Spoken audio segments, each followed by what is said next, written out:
pledge allegiance to the flag of the United States of America and to the republic for which it stands, one nation, under God, indivisible, with liberty and justice for all. I'd like to convene the January 8, 2006 or 2026 meeting of the Henry County Board of Supervisors.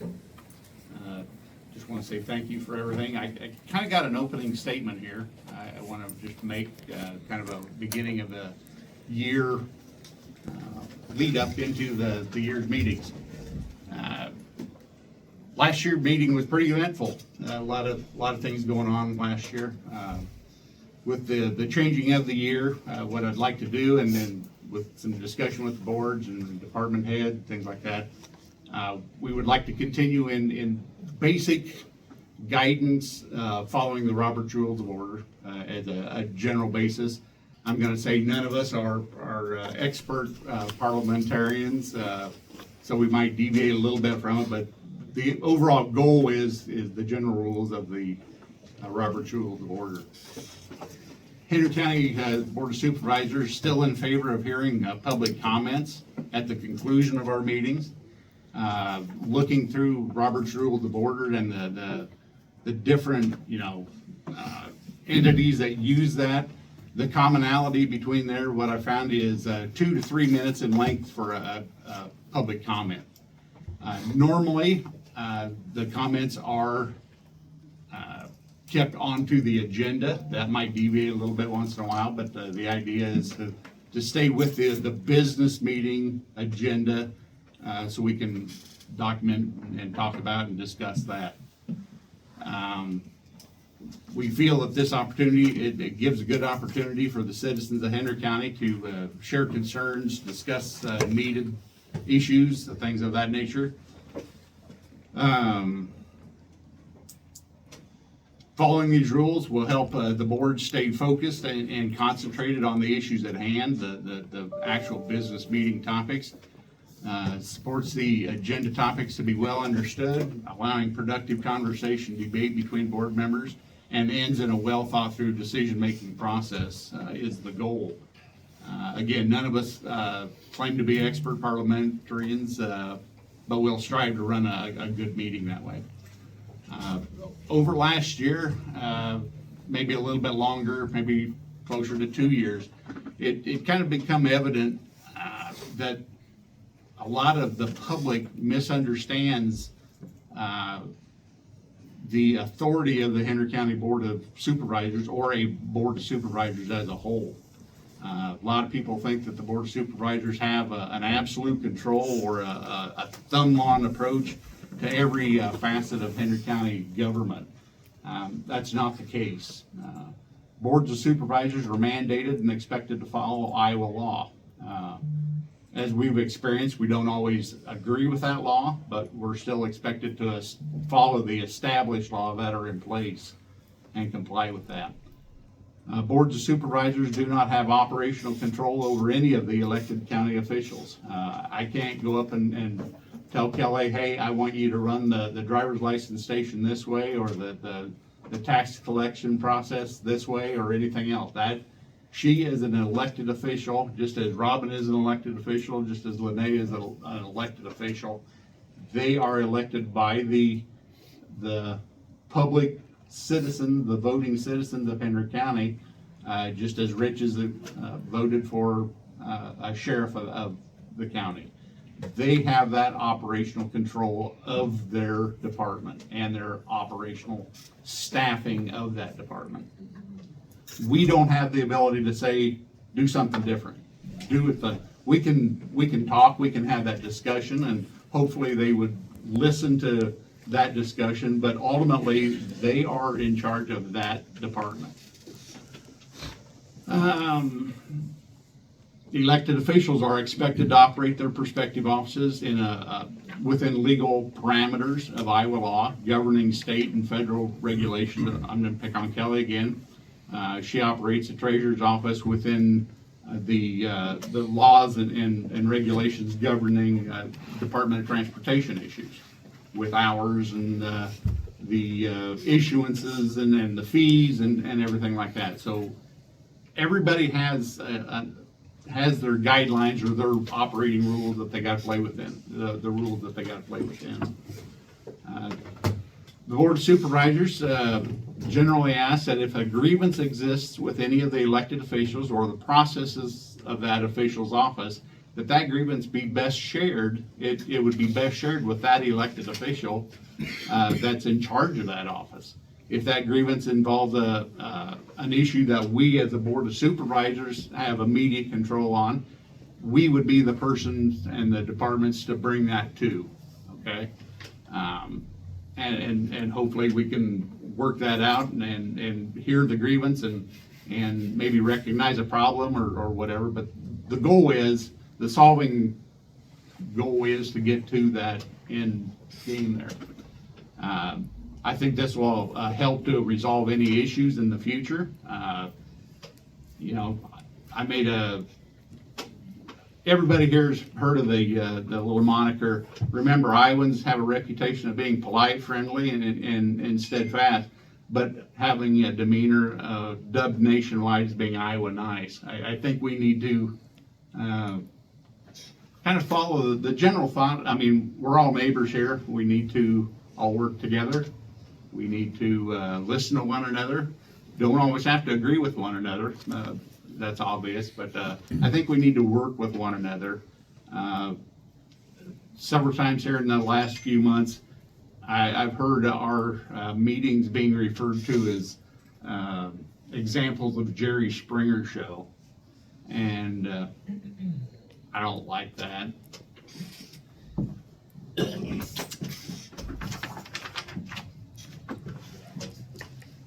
I would entertain a motion to approve the agenda meeting as. Second. Any discussion on that? Yeah, I think that as we look at the agenda in the future, I would like to see us get a little more involved. If you're going to follow the Robert's Rules of Orders, we need to start looking at what we're doing from old business, new business, and then public comments.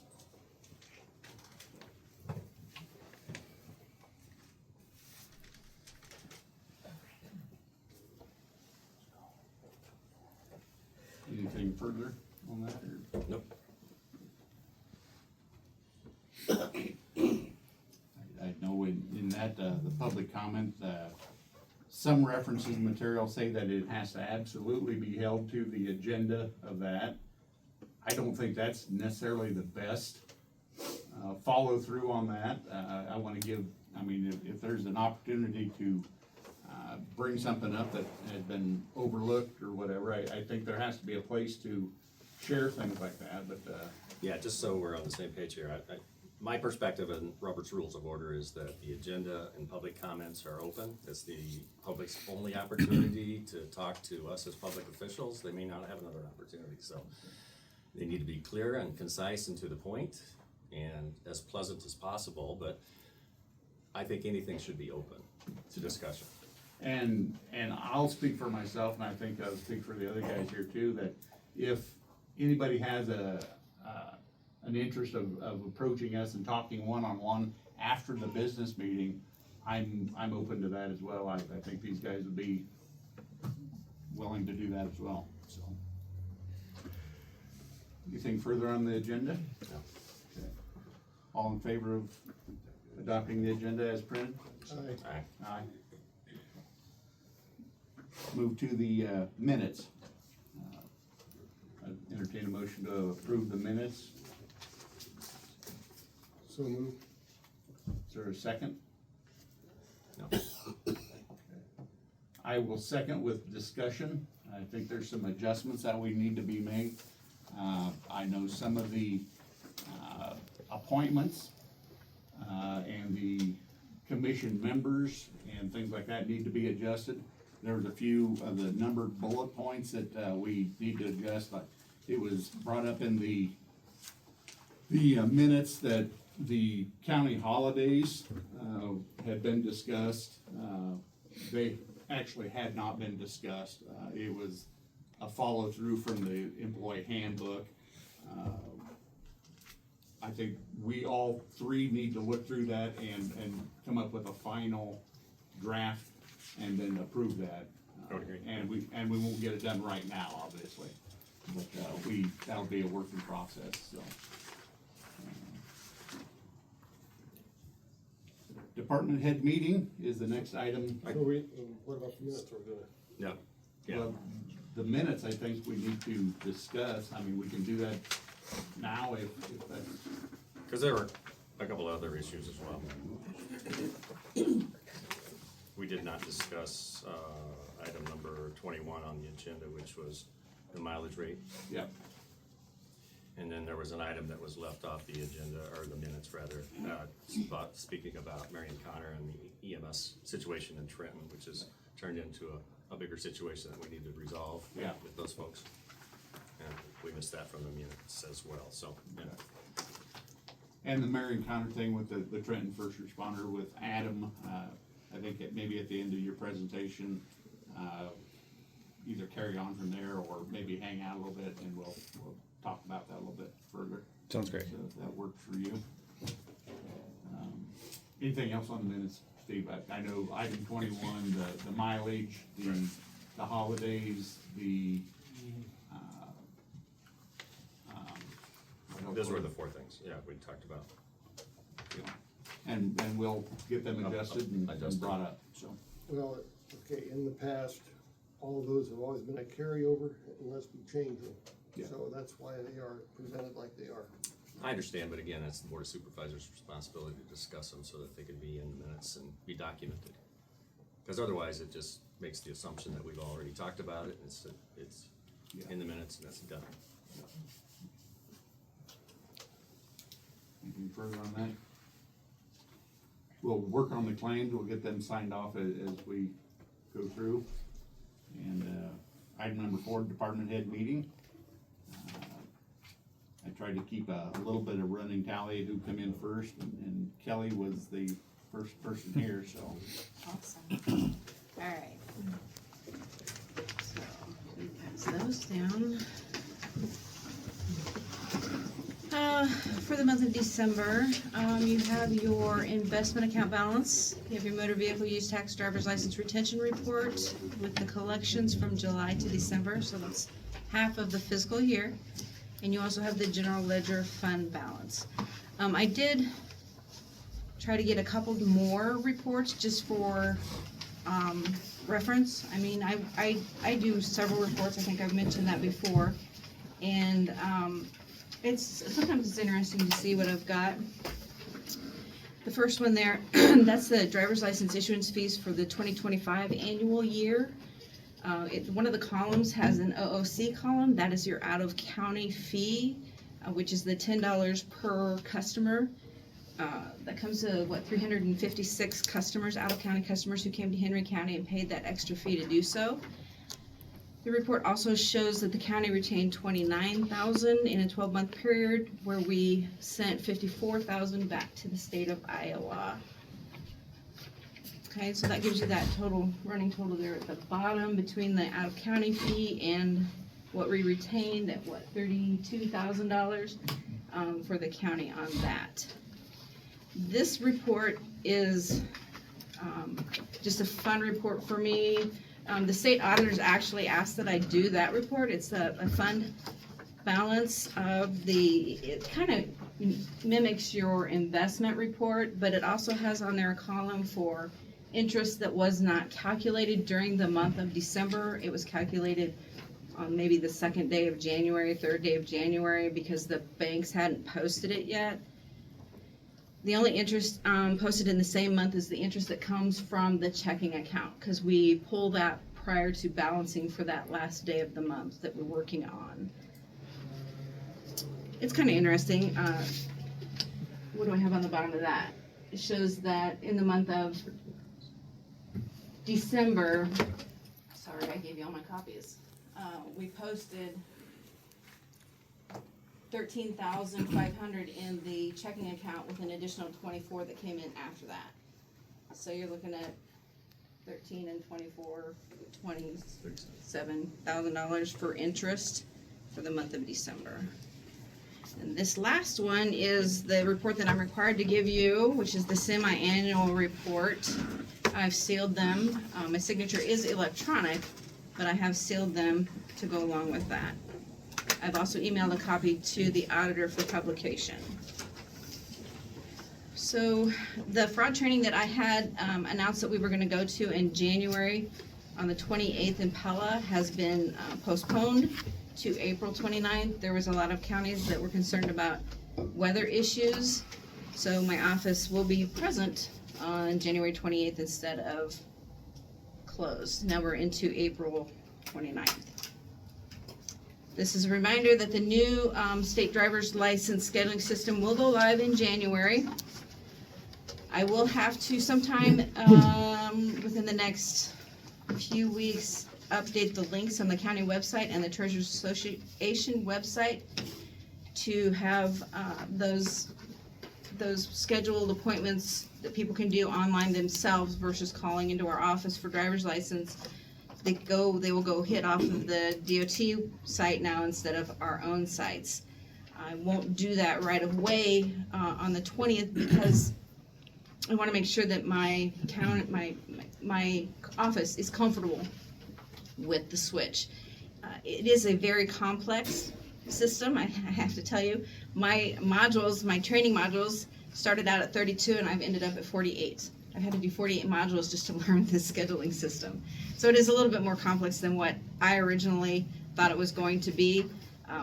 And again, the state system says vehicle and tax property appointments. We're not doing those. It's just going to be driver's license associated. I'm not changing my office procedures. Over the counter, walk-in for anything that's vehicle related, anything that is tax related, over the counter, walk-in. It's just those driver's license. We like people to make appointments. Of course, we will take walk-ins. We obviously had 75 walk-ins this last month. However, it manages the county, it manages my office better, it manages the people better. Customers, they either like it or they don't. I have no control over that, but they know that if they come in at 3:15 for a 3:15 appointment, they're gonna be helped within 5 minutes. Versus coming in at 3:15 and saying, there's already 2 customers ahead of you, you have to wait. If you want to, you can wait, or you don't. Then they have to wait an hour. So it just depends on your frame of mind. We prefer the appointments just because we can make sure that we have staff to cover, you know. So Kelly, you had a little over 4,000 appointments in the whole. Fiscal calendar year, right? Yeah, 4,171, okay. By the end of this month, we will have to do 1099s for investors, those tax sale investors. So we'll be working on them within the next week or so. We've already got the 1099s available. We just have to get them done and processed. And that's over a limit. I think it's either 500 or 600, I can't remember. I think it's $600. So any of the investors that have accumulated more money than the $600, we'll give them like 1099. That's what I got. Lots of paper. Thank you. Thanks. Caleb? Good morning. Robin, will you pass those around? You do keep one yourself. So last night we had a board meeting. Topics of discussion was just some projects that we've been working on. Obviously, budget discussion was the primary discussion item, as well as the playground. So last month was very eventful for the playground project. We received a $10,000 check from Enhance Henry County Foundation. We came back to the office, checked the mail, and there was a $25,000 check from a private individual here from Mount Pleasant. So $35,000 in one day, we thought was a pretty big deal. So that brings us to, in the last 10 months, about $103,000 that we have fundraised, either donation, grants, memorials. So Gloria, our office manager, has been spearheading that. So I'm giving her all the credit for that. She's been taking that project in stride. So at this point, with the playground company, they also do a match. So we're about 2/3 of the way to our projected goal. So we've got about $190,000 that we still need to fundraise for. We've got a couple grants that we're just kind of waiting to hear about.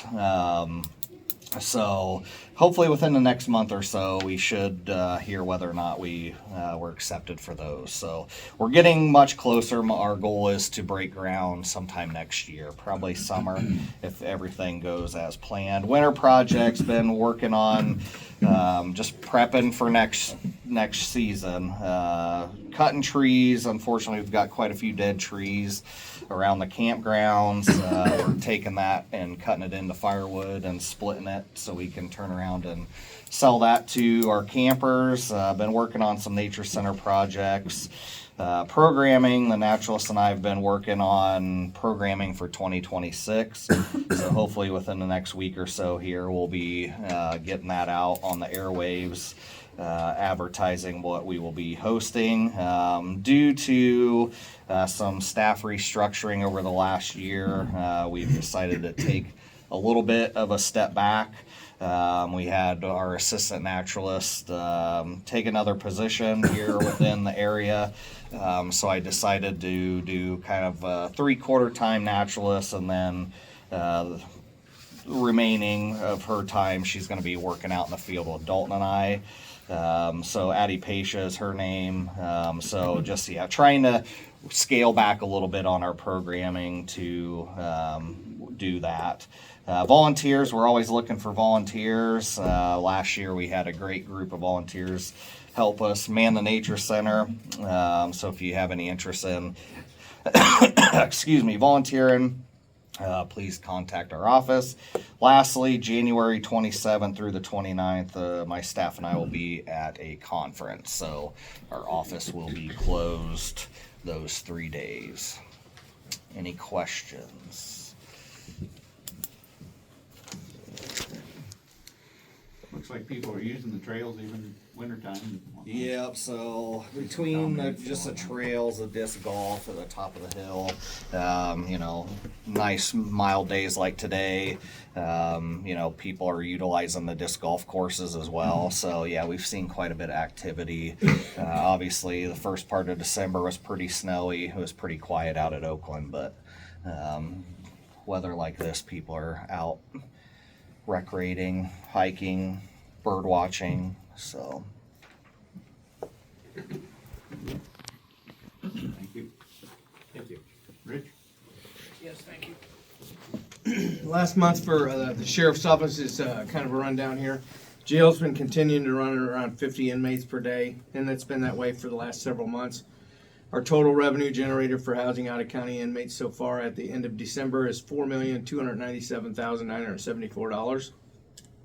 Business continued to be slower. At the end of 2025, we had countywide 20,787 calls for service.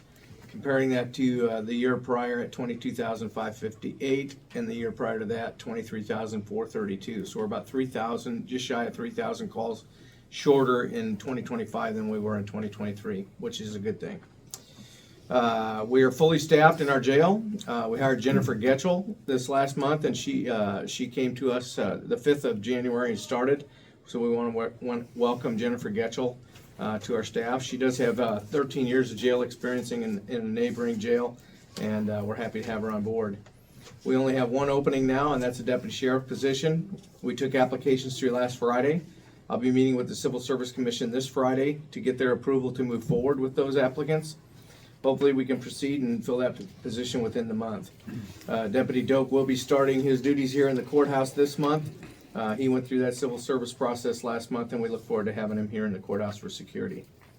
Reminder to our motoring public, January 1st became the citation phase of hands-free. The hands-free law was passed and took effect last July, but there was a 6-month grace period where warnings were issued only.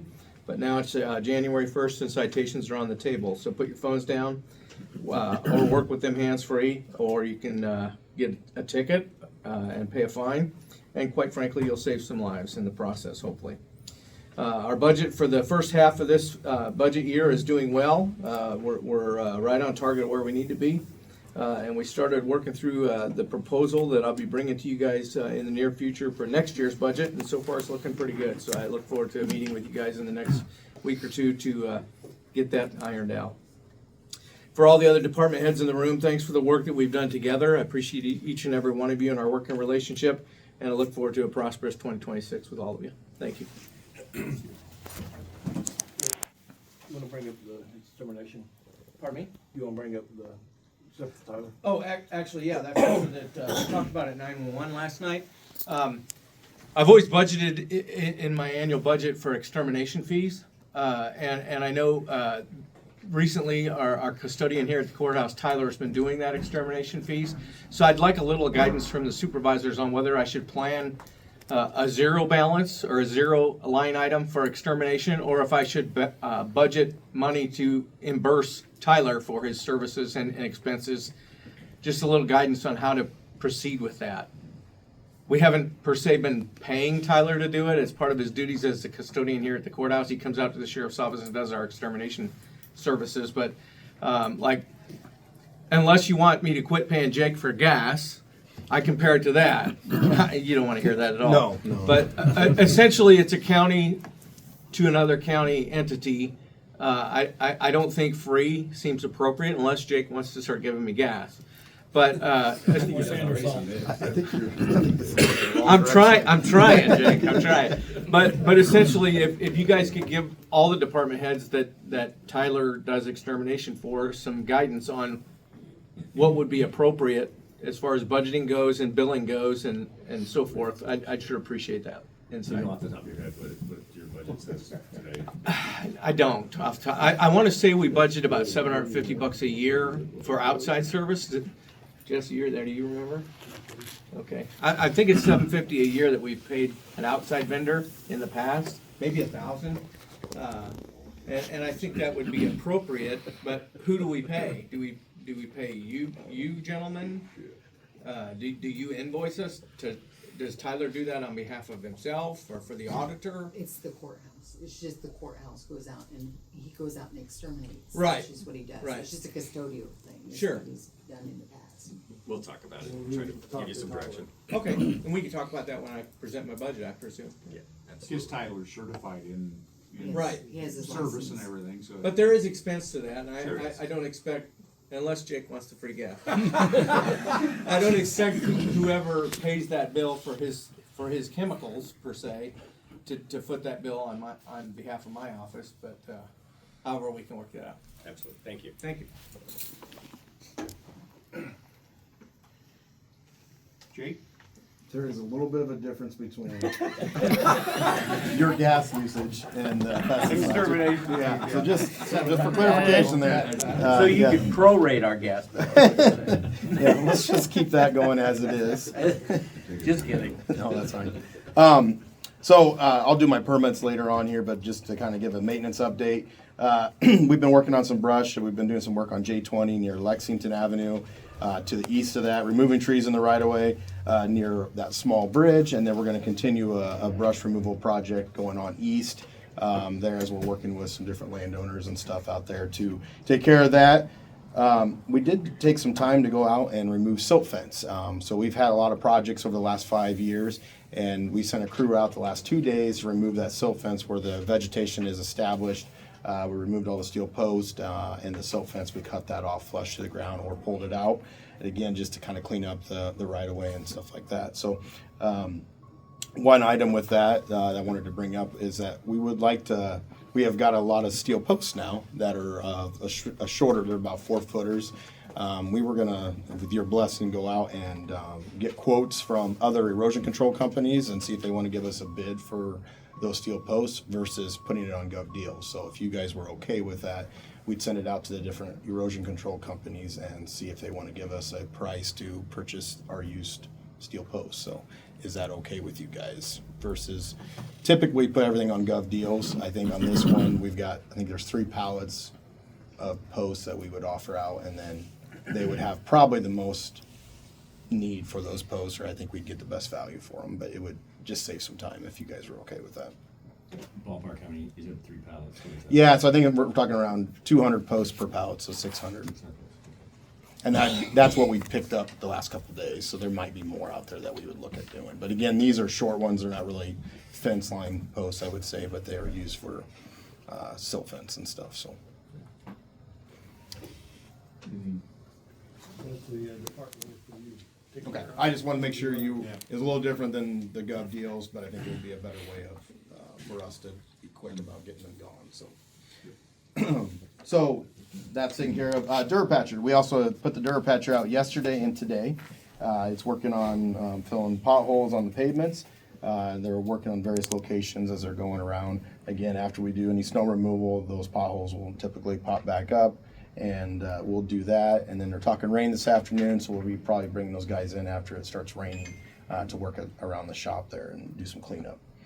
Territory operators have been working on gravel roads blading. They have been working those windrows of where the snow is melted and trying to get that rock laid out. So there have been some times those edges are kind of soft right now, and then just the process of getting things to dry out. But overall, roads are holding up pretty good. That frost is going out with these warmer temperatures, so that does make it into, you'll see some changes out there, or variations depending on where you're at, depending on how things are thawing. So miscellaneous construction, safety allowance, I gave Chad our PPE policy that we had as far as how we do our reimbursements for safety. I would kind of just discussed recently there, I think it would be wise for when we get our department heads together at our HR meeting, is to work on how do we handle the other entities and just being consistent as far as where that's coming from to the safety fund, to be clear. So that would be a good discussion item for us at our next department head meeting.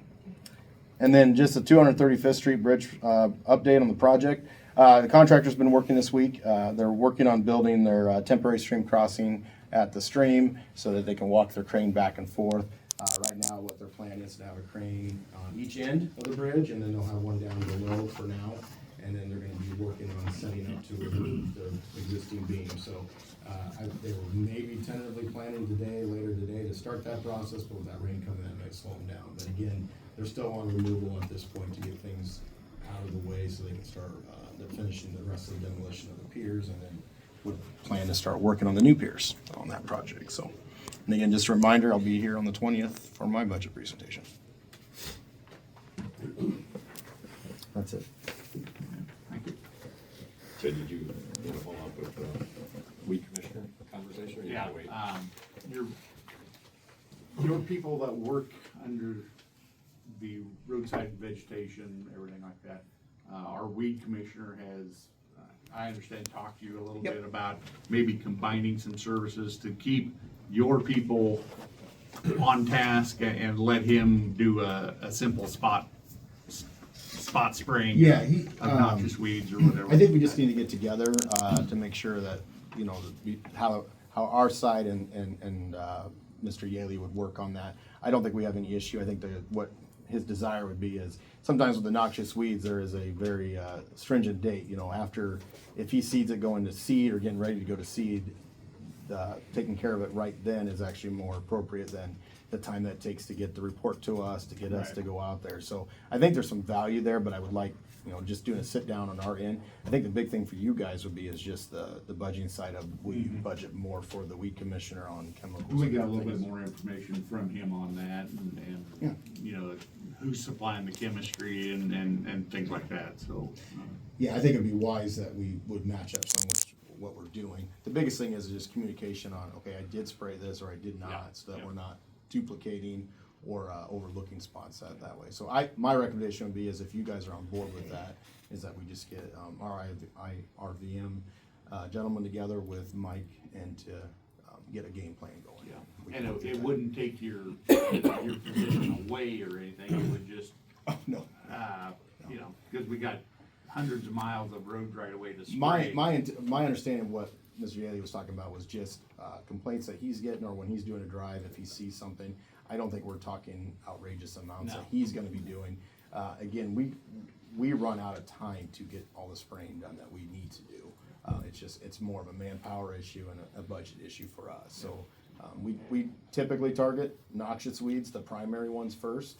That's what we're going after, and that's through mowing and spraying and trying to invigorate new vegetation out there when we can, through clearing projects and stuff that we do seed. So there is, we would take the help, and that doesn't sound like a bad thing. It's just more coordination. Yeah, and that's been kind of worked out a little bit, so. Yep. Appreciate it. Nate? Oh.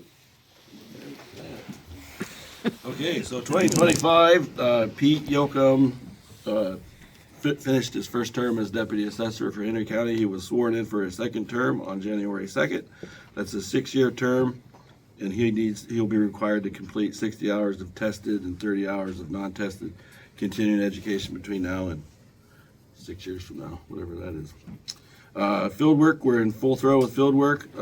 Deadline to finish our field work is the middle of March, so we can get notices in the mail by April 1st. It is an even year, so only parcels that had value changes will get a notice this year, so not everybody in the county gets an assessment notice, only those that had an increase or a decrease in the value. We're starting the new year off with zero legal cases, no district court cases, no PAB cases, so that's awesome. And then I've just been working with Andrea to finish up budgeting stuff. That's pretty much all I got. Is it set for the 3rd? February 3rd, yes, I did get a confirmation from Brimhall. I was waiting on him to make sure that we could at least get a quorum, so. Thank you. Gunner. Yeah, this will be the first of many.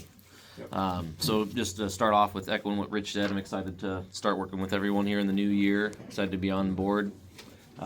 So leading into that, kind of my first week was mid-December of 2025, and kind of went around and met most departments. I think I got pretty much everywhere pretty close. I think there's a few outliers that I still need to go and make some introductions to. But I took that first couple days to just kind of set expectations and goals and kind of identify those different department needs and where they're at, and assess what they see as their biggest issues for their department. After that, I started just reviewing our current vendors for different IT operations for copiers, internet, phones, things like that. I'm setting up meetings with them to try and get a baseline of what we're currently getting from each vendor, and review any changes we need to make or corrections, get updates on the contracts and the status for renewals and when those are due, if those are annual or if they're every 3 years, just things like that. We also had the IT audit last month, and I've been working on that agenda that they gave us of different things that they saw that maybe looked at or revamped in our network and infrastructure and computers, and then prioritizing those agenda items with department head items that have been given to me, and start making a roadmap of things that we need to work on going forward.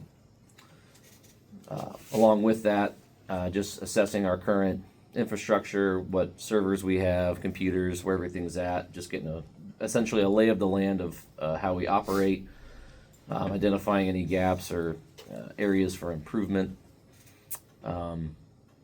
things of that nature. Those will be more in-depth discussions once I get my head wrapped around a couple areas I haven't been to yet. And also getting ready to do my budget for the first time. So assessing that, and a lot of those vendor contracts and assessing our infrastructure needs goes into that, of what we'll need to purchase this year. I'm meeting with a couple of the other county IT agencies just to review how they do their budget, to get a good grasp of where they're at and how they do things, and kind of integrate that here for Henry County. I'm hoping to have that done for you guys here in the next week or so that way we can get that on the item in a quick manner. And then the only real agenda item would be server room that's up here on the second floor. Currently there's no fire suppression in that room, and the servers are quite noisy. The IT office is also in that room. I think we need to look at enclosing that and having some badge access or audited access to that room, so that way it's tracked who's going in and out of that infrastructure. We might need to assess the same thing over at the sheriff's office. I think it's just a locked door now. I could be wrong, Rich. I don't know if there's a badge on that. They're locked doors. Just locked doors. So it might be good to have that also badge access over there, so that it's audited who's going into that room and when. So those are some things we'll need to get some quotes on, or see what you guys feel about that situation. Okay, good, yeah. Pretty thorough. I think that was one of the recommendations was to keep like the fire suppression. I mean, obviously you wanna salvage anything you can there Yeah. early on in an emergency type thing. So, Absolutely. and the cooling issues maybe was addressed at your, Yeah. I think it works underway on that. Yeah. Yes. So, It's a really good overview, though, of where we were with the IT audit that came out of ISAC, so I think it's a good roadmap for us to follow, and Yeah. obviously gives us some better cyber protection in the long run and better flow overall with the folks throughout the county and the community to facilitate better IT support. Thank you. Katie, Yeah, thank you. Board, if you wanna put it up, that would be fine. The Board of Health met yesterday, and we'll meet again on February 11th of 2026 in the Public Health Conference Room. I have emailed you gentlemen a copy of our Board of Health report, same one that's shared at our board meetings. We have a newly appointed Board of Health member as of Tuesday, is Gloria Fear. Most people know her as Glo. She previously worked at Henry County Health Center as a surgical nurse, so we welcome her. Want to remind everybody that influenza activity is very high in Iowa, and we have multiple schools that are reporting greater than 10% absenteeism. I expect that number is going to increase now since everyone went back to school this week. COVID levels are currently moderate, RSV is low. Vaccines are still available for influenza, and the circulating strain that is most common is influenza A. We remind people, wash your hands, stay home if you are sick, keep your kids home if they are sick, cover your coughs and sneezes. Our Stepping On Fall Prevention Program begins on January 13th, and that class has been full every time that we've held it. We have a waiting list for the next class. And then Walk with Ease is a 6 weeks evidence-based walking program that we hold at the rec center for people with arthritis, and that begins on the 19th, and it is also full. There have been some changes from the CDC on Monday that came out rather abruptly about the child vaccine schedule. We are still following the previously recommended schedule. The CDC had recommended shared clinical decision-making, which we are able to provide at the public health office, and will still continue to provide all of the vaccines that we have in the past. As far as we know, insurance is still covering all of those vaccines as well. Can I go into the general assistance report since I'm here? Okay, we had 8 calls last month, 7 were immediately ineligible. There is 1 that is pending but needs to turn application in by tomorrow. And then Fellowship Cup is who we work with for food assistance. They send a report monthly, and they served 778 households, which included 2,045 individuals last month. And then I just wanted to remind people that there are changes to SNAP benefits that went into effect on January 1st. That will affect what foods can be purchased. Taxable food items will no longer be covered. So things like beverages that have sugar in them, candy is no longer covered. Certain prepackaged foods are no longer covered. And they have an extensive list on the Iowa Health and Human Services website of what is and isn't covered. of course, that's just not a county thing, that's. No, that's a whole statewide. entity That is type thing. statewide. So there are several states, it's not nationwide, there are several states who adopted those changes. Anything else here you wanna show, Katie?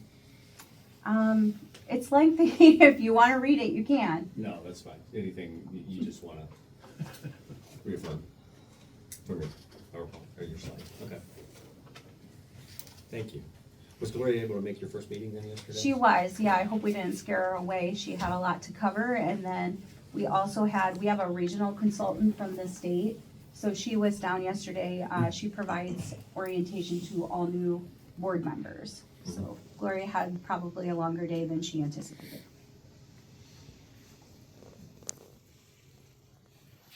Thank you. Thank you.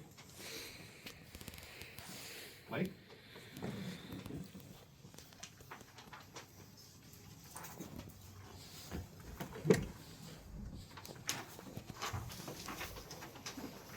All right, thank you.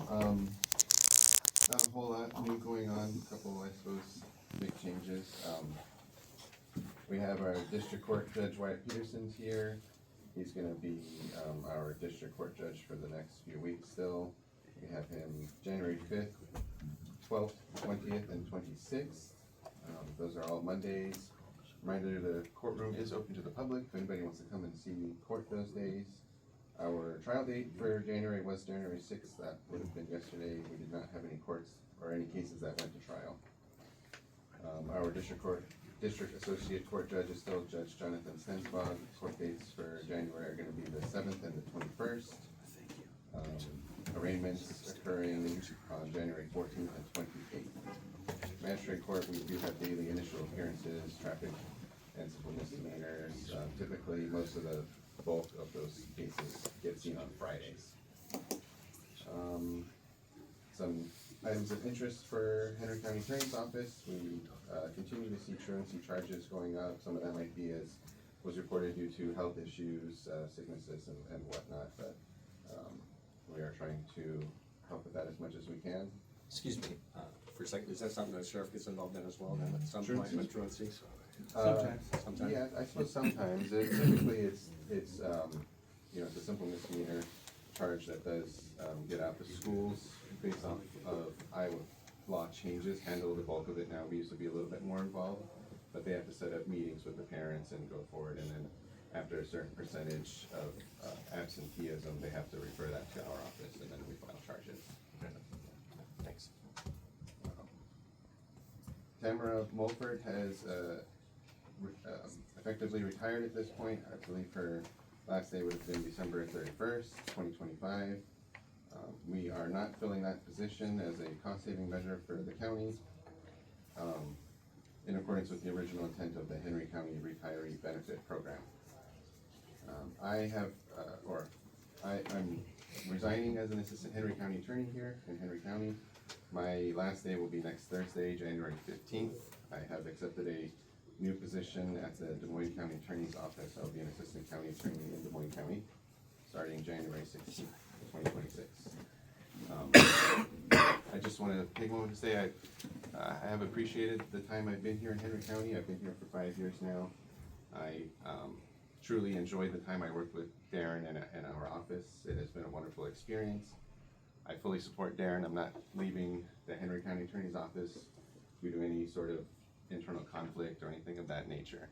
Darren has been one of the best bosses I've ever had. I think he is extremely smart and ethical. He's one of the best prosecutors I've ever dealt with in my time as both a public defender and just as an attorney in general. I think he truly cares about the people of Henry County, and he does his best to ensure that justice and that the law is followed here in Henry County. And I support him in his future endeavors, and I wish him luck in the future. The Henry County Attorney's Office has also proposed a resolution to hire an assistant Henry County attorney, Abby Lichty. I think that will be an excellent path forward for the Henry County Attorney's Office. Abby Lichty is an excellent attorney. I think she's got a good head on her shoulders. And I was hoping to get that resolution returned today so that I can take it back to Darren. If you guys have that available. We'll get it to you today. Would I be able to get that now, or? It's an agenda item. Yeah, it's on a separate agenda item after the business meeting or department head meeting. Thank you. Our office, we recently uploaded to the state on valuations. They turned around and gave us a report that we did have 5.33% in taxable growth this year, so we have a valuation percentage of 2%. Our office is also working on budgets and W-2s and 1099s. We're just busy. That's it.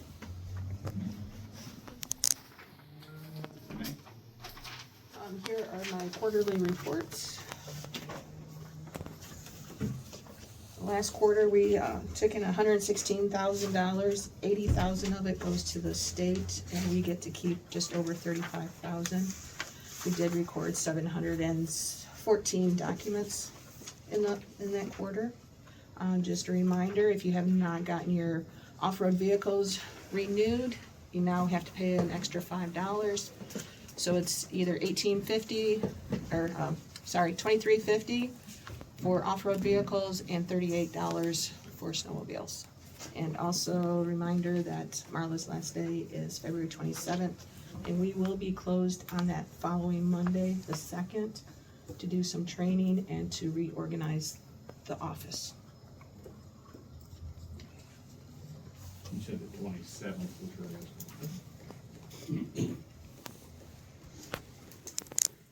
You're gonna reorganize your office, you got Gunner in the loop on that? Talked about it yesterday. Perfect. Just gotta remember, he has to put it on the calendar. Yes. We have a little report from the HR. Steve, would you handle that part? Let me pull that up. I think. So as most of you know, our HR is outsourced and contracted through Paul Groof. And we've not had monthly reports from him in the past, but we plan to continue to process and work with that and make sure that we do hear from him on a monthly basis. As you can see from Paul's update to us, next Tuesday, the 13th, he'll be here for 2 to 3 hours. I think there are a lot of things on the schedule. You guys have talked a little bit about the safety meeting, and I think working with you, probably Walt, in that respect. I know he's got some other folks lined up with Adam, probably, as well as the folks from Karosh, or however you say that word. He's following up also as we talk about recruitment, hiring, and selection process. So we want to make sure that we're all working together on that recruitment process and make sure that we have a process in place that everybody can adhere to, similar to what we did with Gunner when we brought Gunner on board. I think that gave us a really good opportunity to get a wide range of folks that were interested, good applicants, and then an opportunity to narrow that down and work through the best people that were available for that as well. We talked the last time about hiring team, or the pre-employment physicals. In the past, some of that I think has been worked through Robin's office, through maybe Heidi. So Paul is going to take that on and work through that and make sure that when we bring new folks on, that process is all in HR rather than being diversified throughout various parts of the county. And so we're centralizing those processes to make it easier and more direct to work with. No report of injuries for the month. Again, the safety committee is going to meet on the 13th. And lots of things that you folks obviously need to put on your agenda to talk to Paul about, and maybe make some decisions that are finalized that we don't have any hedging here, right, Kelly? So I'll leave that in your hands. I know that you folks can work through that, and we're looking forward to hearing back from you. As you can see, that he's working through the OSHA log as well, and it'll be posted. Right now, we don't show any reportable injuries for December or January at this point. He also wanted to make sure that everybody knows that the employee performance review deadlines are coming in, and he's looked at a few already. I think he's getting with you, Jake, I think next week, is that right, to look at some? Or in the near future? Okay, in the near future. I think he's talked to you some as well, Rich, and gone through those. So, again, he's just hoping to review those and make sure that everybody is in sync with the new compensation plan that we're dealing with, so everybody understands it, but also understands what the reviews are all about. And as I said, the Karosh team will be there and just give a little bit of an overview and make sure everybody understands what they're here for and what they do for the county. I thought you were talking about OSHA 300, so yes, he is coming for review stuff, yes. Okay, yeah, okay. And then ICAP, as I mentioned, with Adam will be there as well, so that's an update from Paul. We'll get an update on a monthly basis, as I said, from Paul now to make sure that we're all in sync, and he's a department head technically because he's contracted service, so if you have any questions, make sure you let him know, keep in touch with him. You guys are all either elected officials or department heads, and you need to have open conversations with him, so you need good follow-up and good follow-through. Any questions for Paul? Okay, and again, next Tuesday, conference room upstairs, 2 o'clock for the elected officials and department heads. Thanks, Steve. Roger. Veterans Affairs, we had our commissioners meeting on the 18th of December. All were present at the time. This last month in December, I had 143 phone calls and 64 office visits. It's down a little bit from what it normally is, mainly due to the holidays, and I think the weather and stuff like that that had an effect on it. Continuing on, I filed several claims for the month of December for aid and attendance, which is nursing home acceptance, okay, getting people into nursing homes and things like that. And that's quite a lengthy process, not only for the veteran's family, but also for my process. Some of those forms require something like 60 pages. Federal paperwork is not one sheet of paper, and it's hard to convince people of that. I had several meetings this month as well.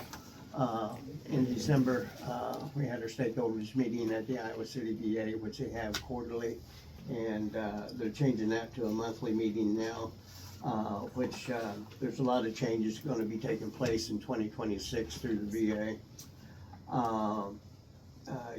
And also, I had several meetings over at the Burlington CBOC concerning changes in their positionings and what they're going to be doing. Of course, now you know they're building a new building over there for the CBOC, and it will be next to the memorial out there. It's going to be quite a building in actuality, and it probably won't open until the end of the year.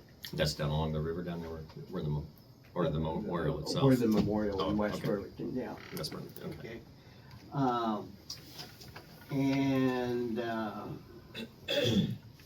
There's a thing in front of the house right now, which our county don't have to worry about that because we're already at it, but if it gets passed, that will require that all CVSOs in every county will have to do a 40-hour week.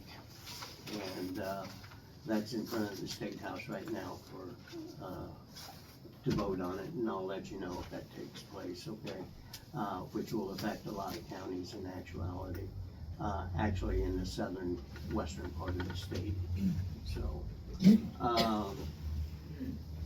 and I gave you a copy of the November report. They haven't came out with December's yet. Henry County is receiving $726,510 a month for veterans benefits. And when I get to December one, that will probably go up considerably too. So we'll be from there. And I'll keep you informed of that as well. And that's pretty much about the VA. That's good work. That's a lot of good income to the community, so thanks for your hard work. Excuse me. Commission meeting last night, went over the budget. Same thing as kind of Rich. Right now, I'm paying the outside service for pest control. I would gladly give that money to the county, back to the county and let Tyler do it, unless Jake wants to give me free gas too.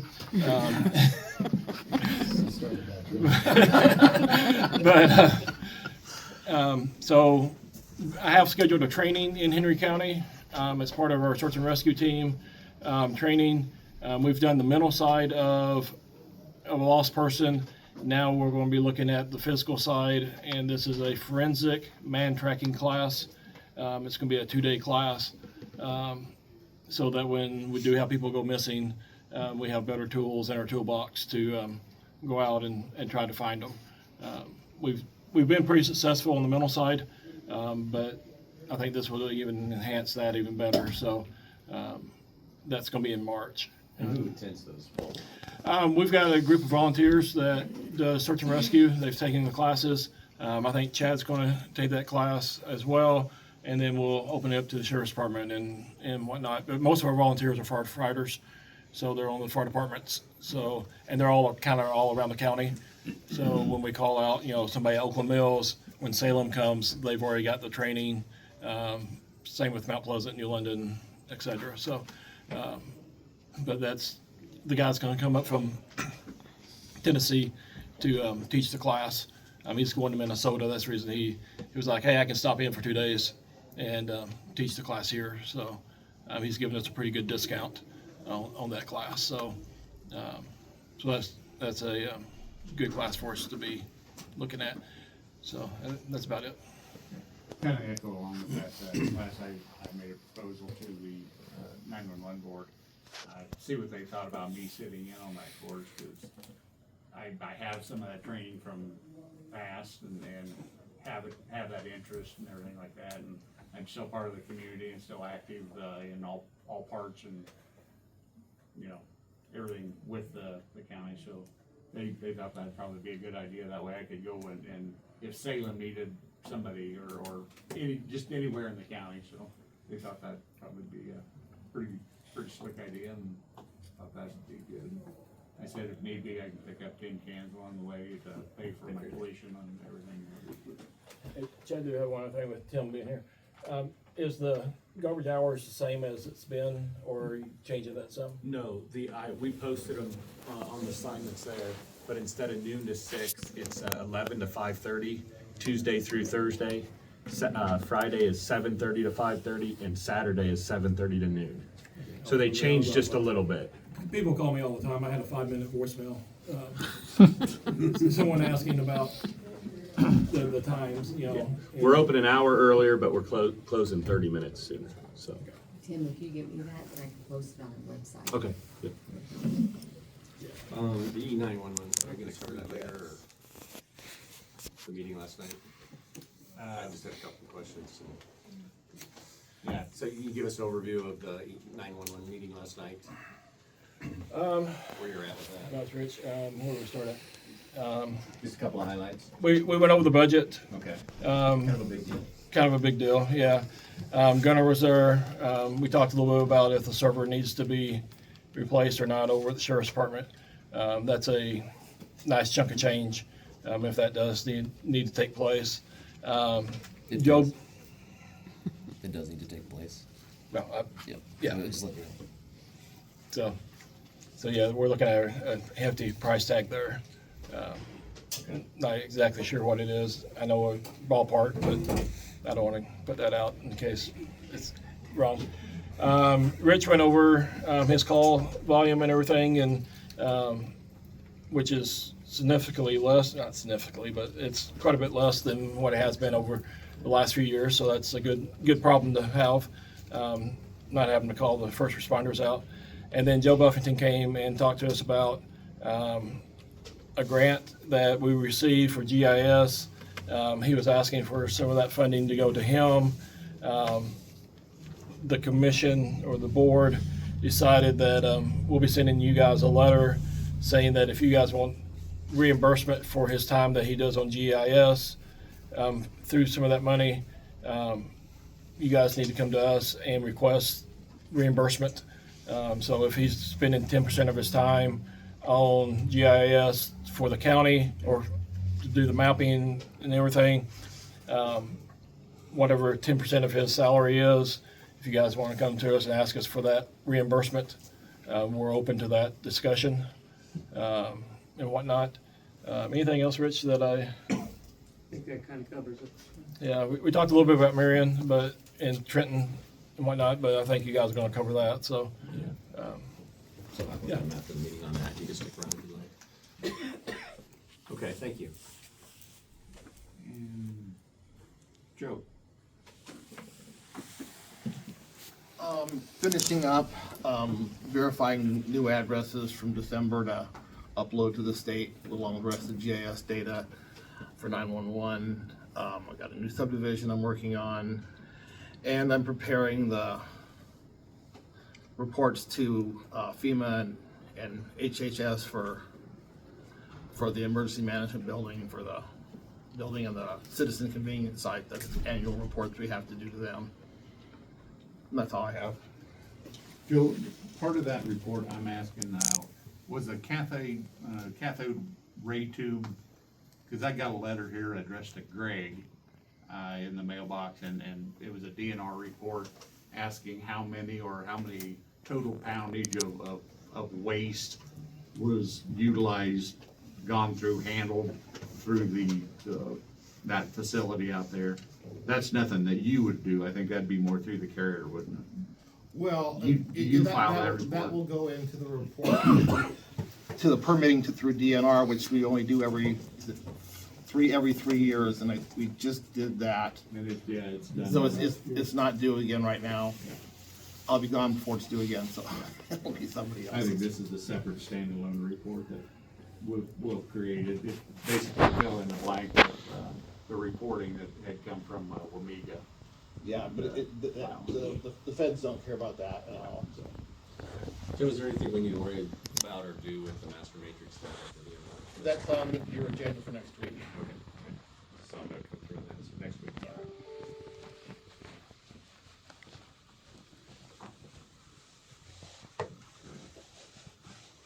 Everybody else?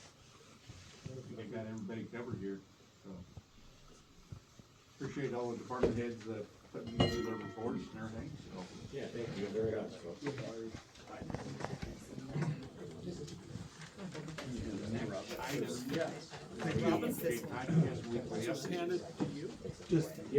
Pretty much gave those guys. I wasn't trying to.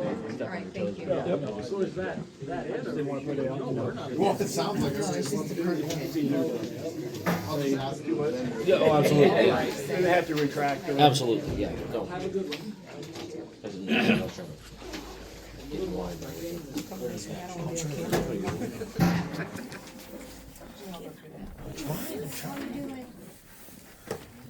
Walking all over his shoes.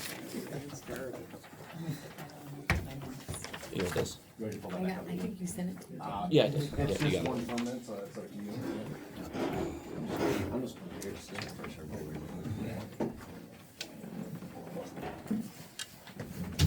Thank you. The only permit I have is Access Energy. It's an overhead here, or underground, for new service to a poultry building on 170th Street. So. I did have one item that's not on there. Poultry building in 170. Yeah, it's a new. Yeah, just like 2 miles east of, or west of 218. Okay. Kind of a unique structure. No. It's not rounded though, because 1.5 you round up to 2. No, but it's not quite They didn't go high. it's not quite at the half-mile mark. I'm just arguing to argue, so that's not.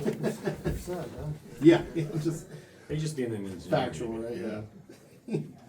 I'll come in next time. I'll take it down to the 100th next time. The only other thing I had was so IMWCA has opportunities where we could submit a grant for up to $10,000 for safety items or something that you're going to change. And on our excavator, we had a window break recently with a branch that hit it. And what we're looking at doing is adding a polycarbonate door to the front of the shield. It's a guard. So you actually still have the door, but it's a polycarbonate shield in front of that, so if you have another branch come through and hit it, it should be impact resistant. We went ahead and just, we got the door reordered, but we went ahead and ordered this polycarbonate door, or guard, and we'll be putting it up front. I don't know if it was okay if I would apply to that grant just to see if they would.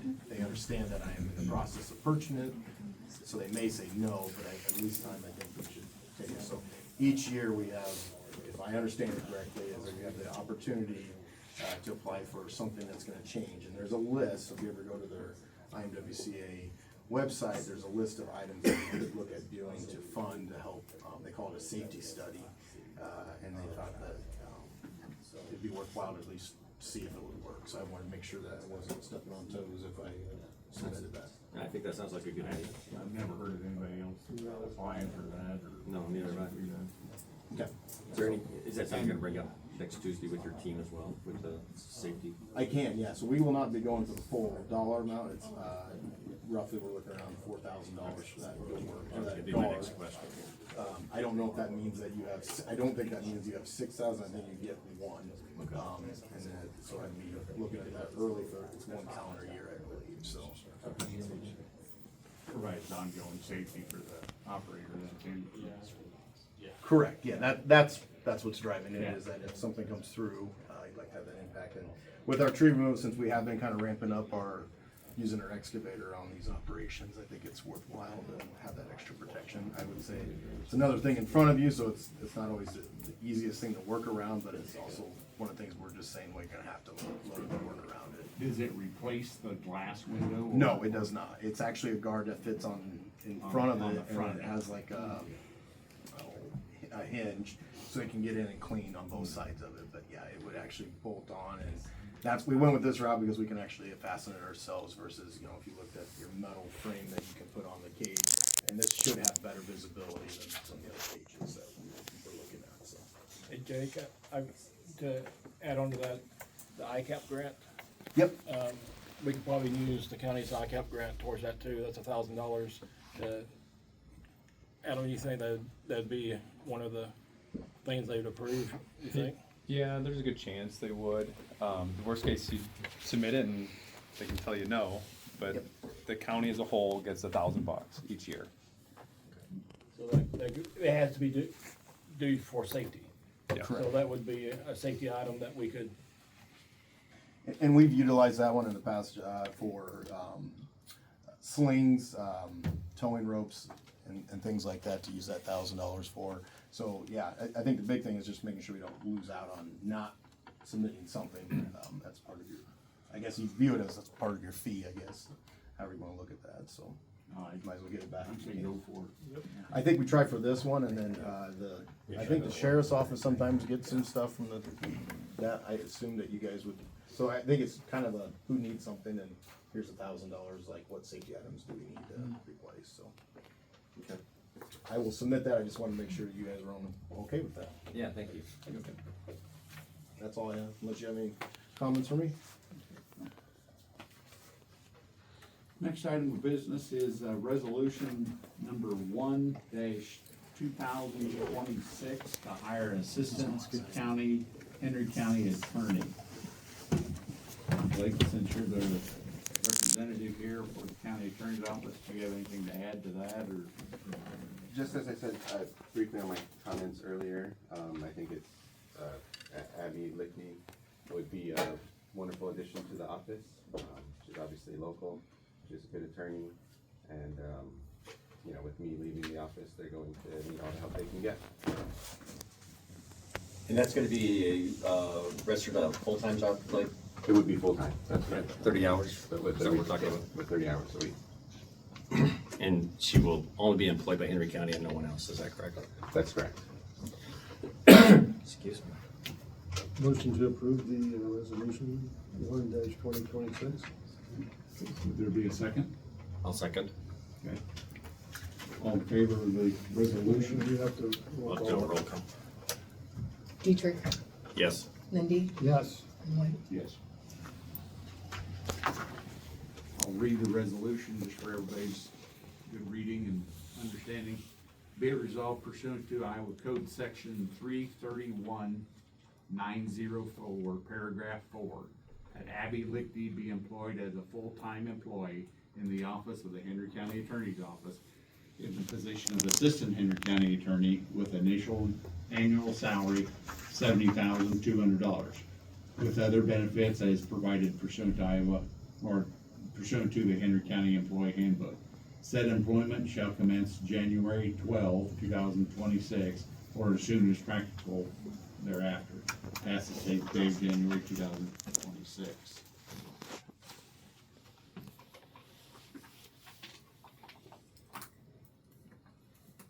You wanna do a roll call? Maybe I already did. Okay. See how time flies.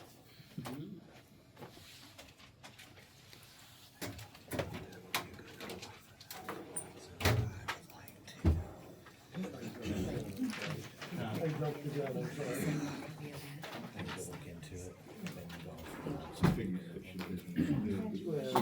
We got the idea.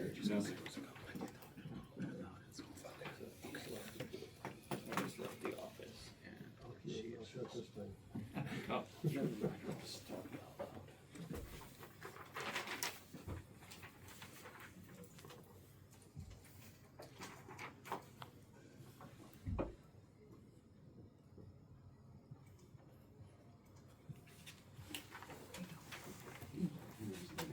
Yeah.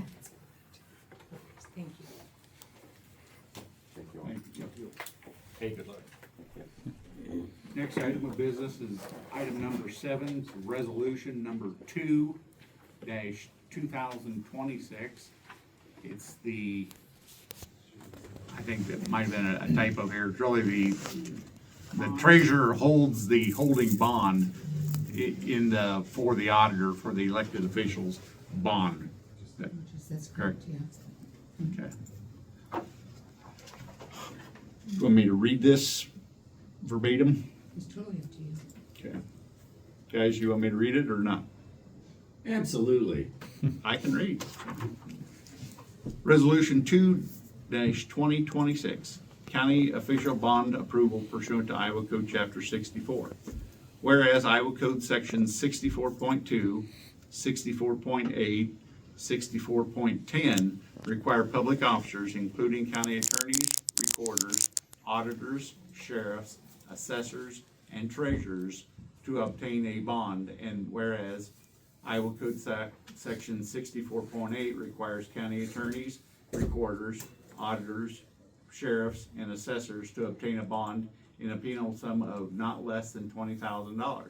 And whereas Iowa Code Section 64.10 requires treasurers to obtain a bond in a penal sum of not less than $50,000. And whereas Iowa Code Section 64.19 require that the bond purchased for the county attorneys, recorders, auditors, sheriffs, assessors, and treasurers must be approved by the Board of Supervisors. Whereas Iowa Code Section 64.11 requires that the reasonable cost of said bond be paid by the county that the bond is filed. And whereas Iowa Code Section 331.324, paragraph 6 allows that a blanket surety bond ensuring the fidelity of county officers and employees who are accountable for county funds and property subject to the minimum security bond requirements of Iowa Code Chapter 64. And whereas Iowa Code Section 64.5 states that all bonds required by law shall be construed as implied containing the conditions required by statute, and anything in the terms of said bond to be contrary notwithstanding. And whereas, is that the right word that's typed in there? Said bonds to be contrary within, notwithstanding. That's the way it was printed here. Whereas the Henry County Board of Supervisors have obtained the blanket bond in the amount of $20,000 and $50,000, meeting the requirements of Iowa Code Chapter 64 and Iowa Code Section 331.324, paragraph 6, a copy of which is attached hereto in Exhibit A. Now therefore be it resolved by Henry County Board of Supervisors that the surety bond as set forth above, and a copy of which is attached hereto as Exhibit A, is hereby approved pursuant to Iowa Code Section 64.19, passed and approved the 8th day of January 2026. So.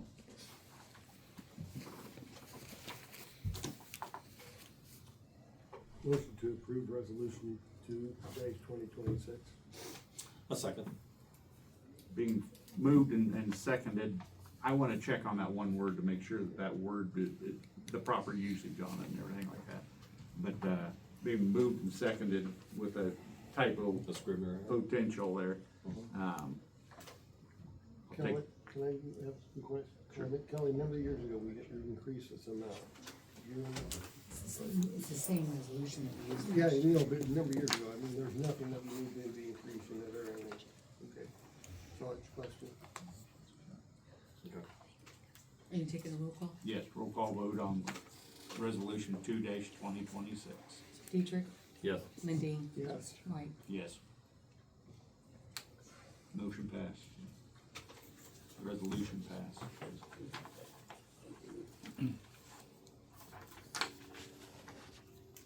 Before, I'll check that word usage and get it back up to you, Robin, so.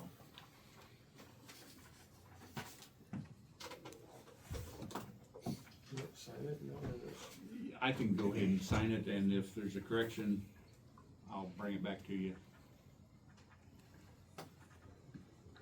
Item number 8 on the agenda is Friends of Geode State Park. I have here John Fullenkamp as the person that contacted me, wants to make a presentation to the board here on the Geode project that he's working on. So, good morning. I'm John Fullenkamp, as Chad said, president of the Friends of Geode State Park. With me this morning is Ron Helling, he's the vice president, and also Bob Hessler, a former board member of the Friends of Geode.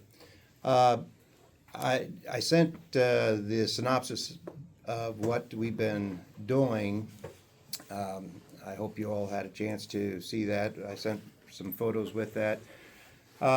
Back in 2016, there was interest in restarting the concession building down there. That's it's a historical building. It was built by the CCC back about 75 years ago. In fact, 2026 is the 75th anniversary of the opening of Geode State Park. I'll try to give you the 50-cent version since you've read the synopsis that I sent. The state sent an engineer down to look at the building to see if it was could be renovated, and they came back and said it would cost $160,000 to bring the building up to code. It was closed in 1991, and anybody in this room that's from here and over 40 years old, you probably have been down there when the concession building was in use. They used to rent out battle boats and canoes. The state made the decision that they were going to just tear it down, and the Friends of Geode decided in 2016 that we would like to try to take on that project and restore the building and put it back into its use of renting out watercraft and selling merchandise, camping supplies, fishing supplies, prepackaged food, beverages. Geode, since it's gone through quite the renovation in the last 5 years, is a very active park. Back in 1931, it was a coalition of people from Lee County, Henry County, and Des Moines County that got together and wanted to bring a state park into the Tri-County area. And that's where Geode came into play.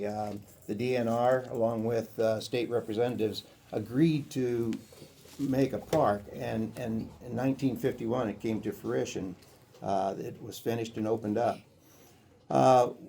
We took this on, and we felt that we could try to do a lot of the work ourselves, get different business people to step up and donate, or at least discount their work.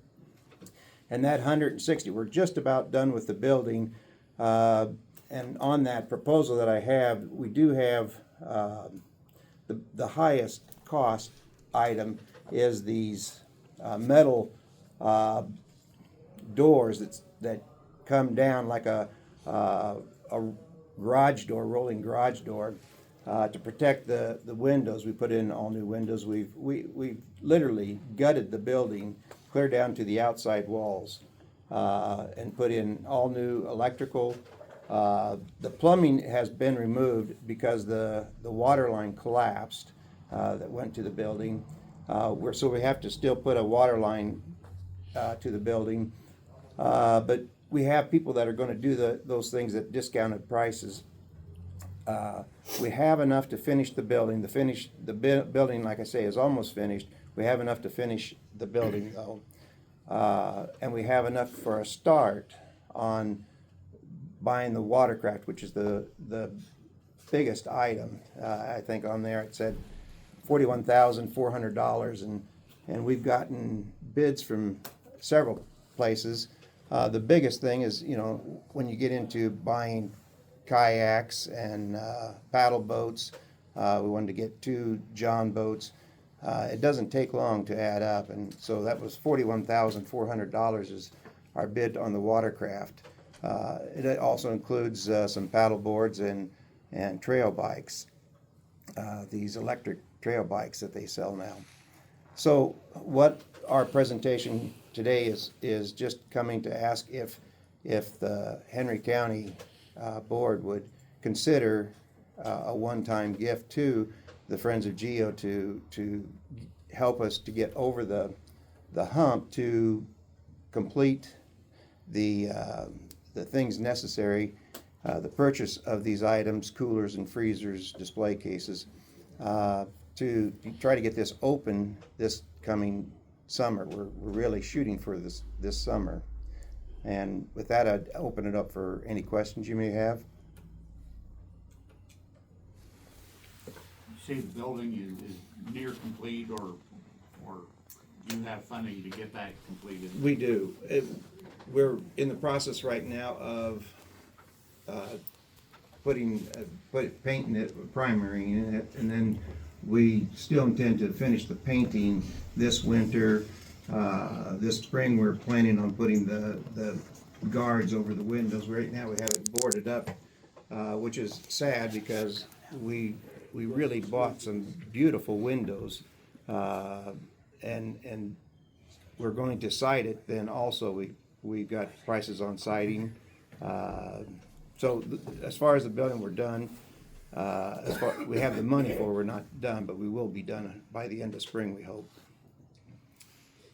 Have you made an ask or request to other counties, other I have. tri-counties?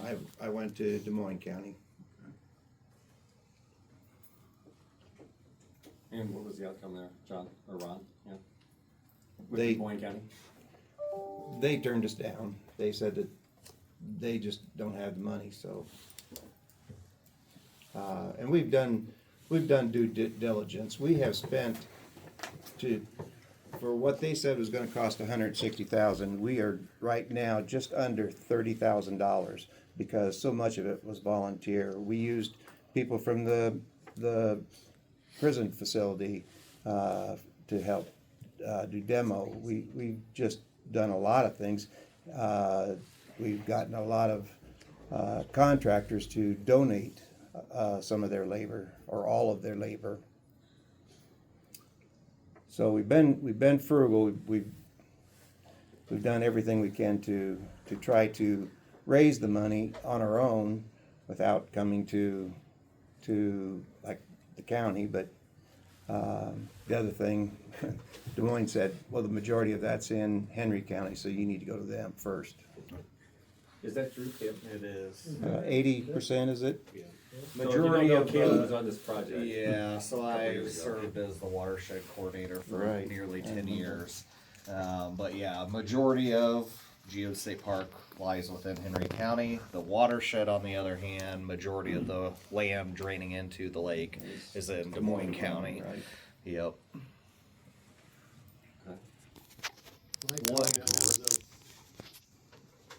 It's hard for me to give money to a state entity when our county's asking for money. And I don't know what they're gonna be asking in their budget this coming year.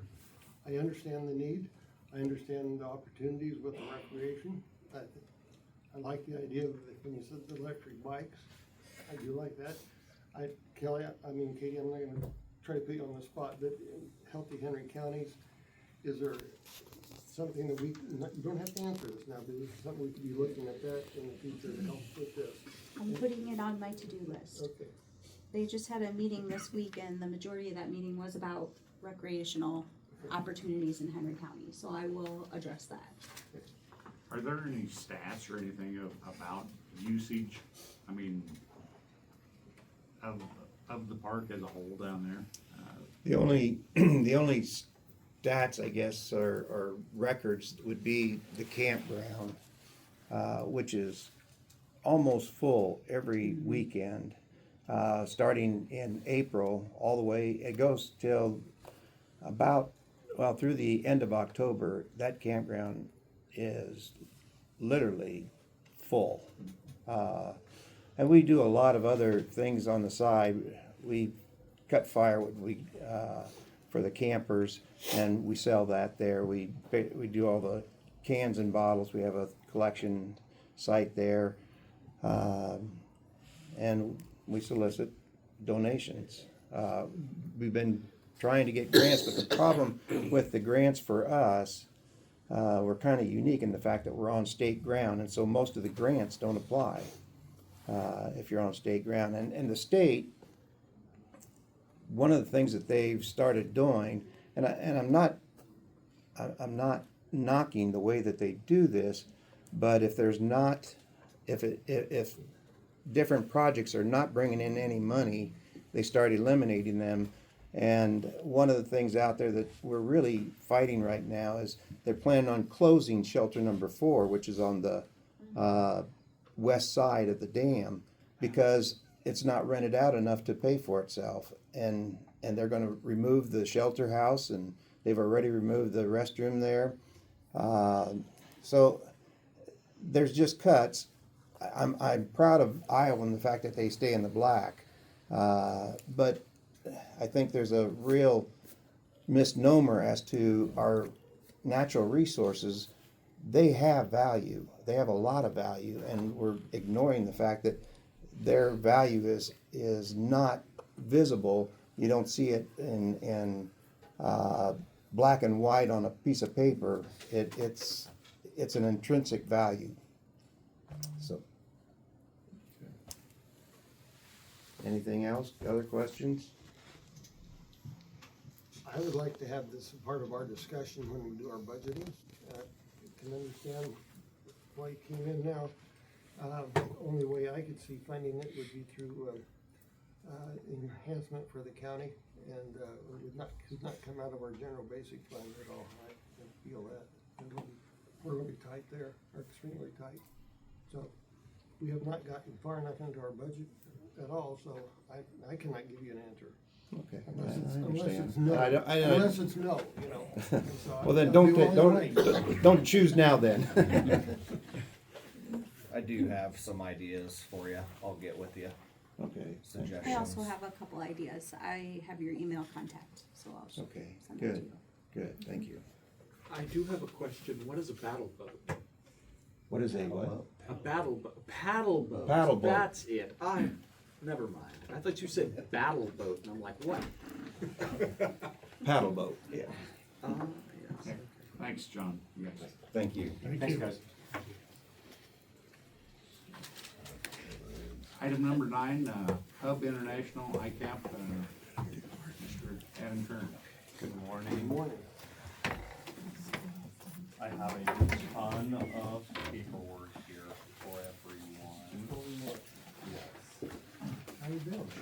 Not bad. You guys? I looked into like all this.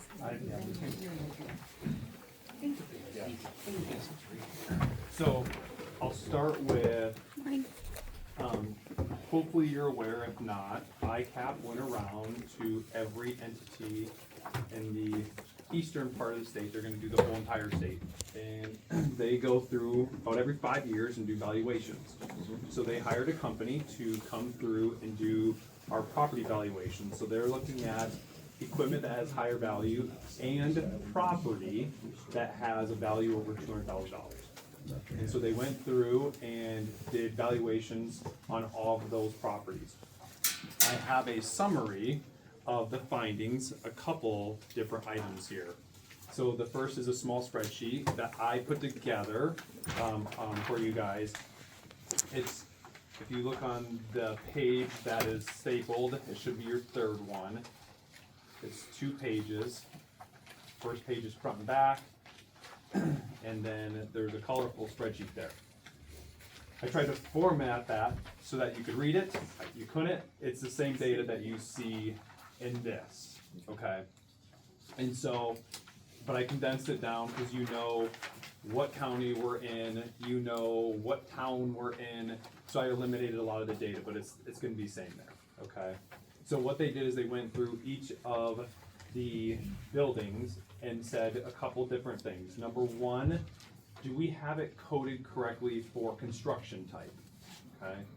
The biggest concern that I have with that is they did this a couple of years ago.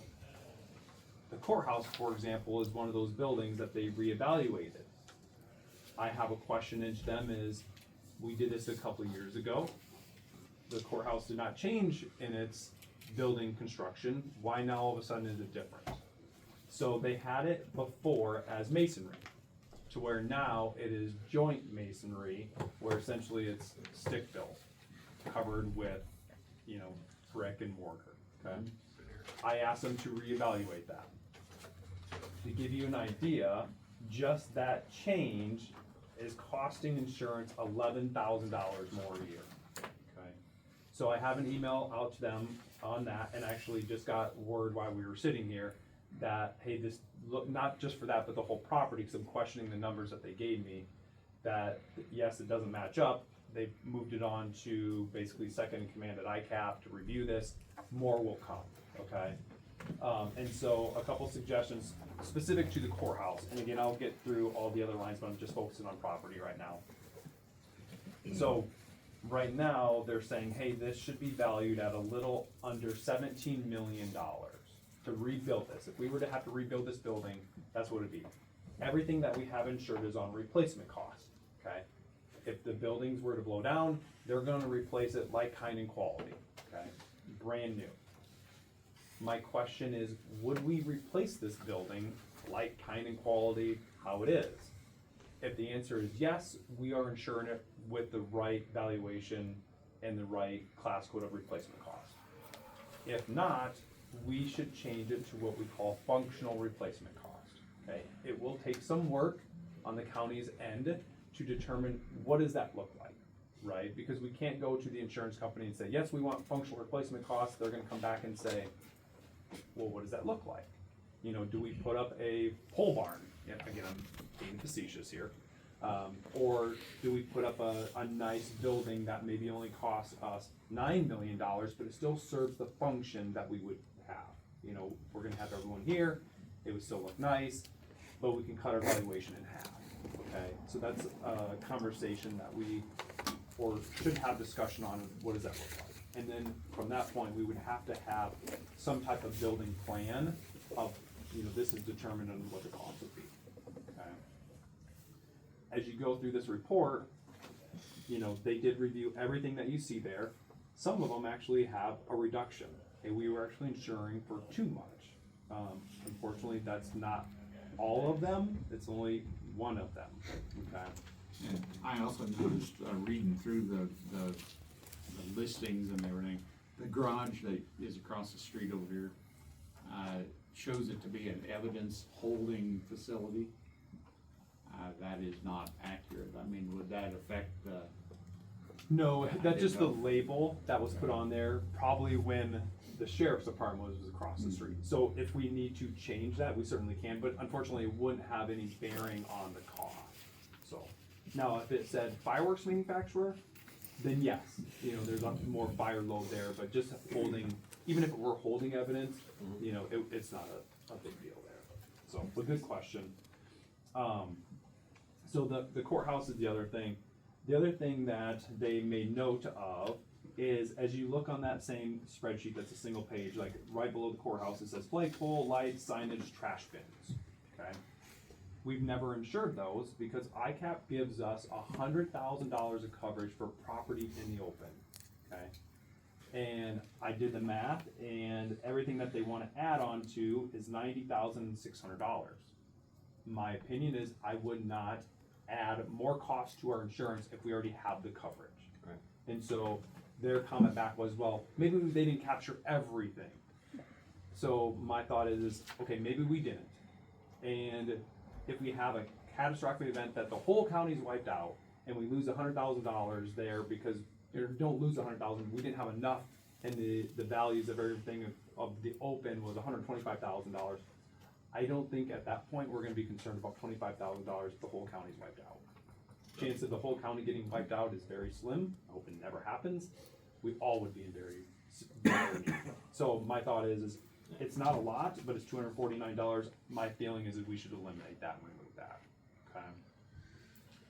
So this is a list of all the properties that they went through, okay? The 2-page one is more focused on equipment. And again, some of the equipment, we have some reductions there, additions there, but you can see the difference is $4,300 and change, okay? And then in the very back is the complete report that they generated for every single building that they looked at, okay? I'm including that if you wanted to have that for reference, okay? So for the property, the actual rates did not change. The increase is coming from all these valuation increases, okay?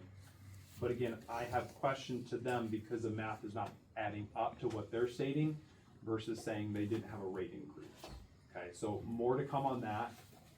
I would not approve anything yet because I feel that those rates are, not the rates, the premiums will be reduced, okay? I'm hopeful.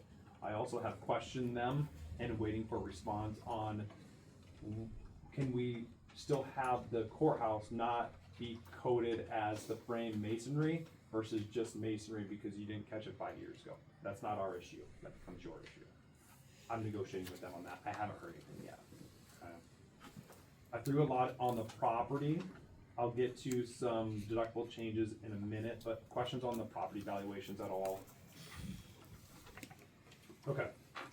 So next down is the liability. That went up 7.2%. That's all based on budget. Okay, so what happens is ICAP pulls the budget, they review that, how they rate for the liability is based on budget. Okay. Cyber, we had a 5.8% increase on cyber, just seeing small increases on cyber, unfortunately.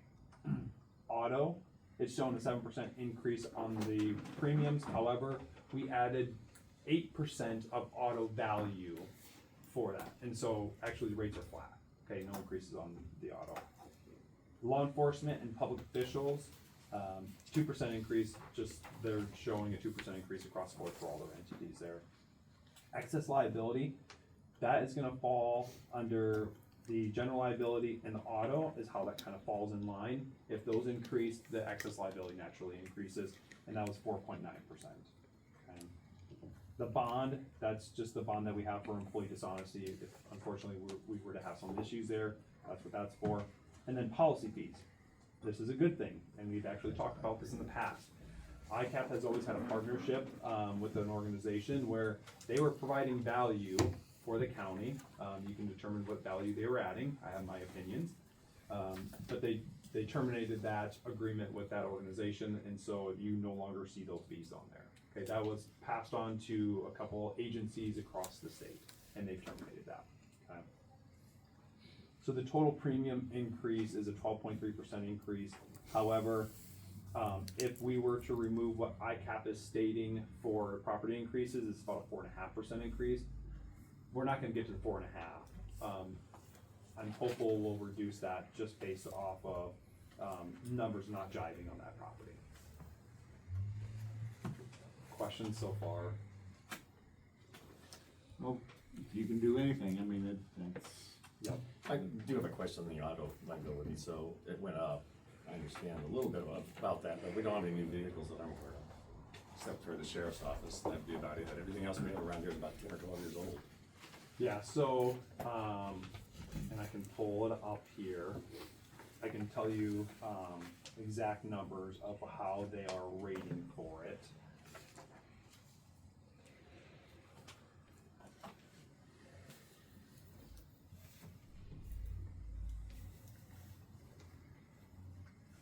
So last year, we had for the auto physical damage, $4,760,848 for autos, like the values there. And this year was $4,407,664. So roughly about an 8.11% increase in just those values there.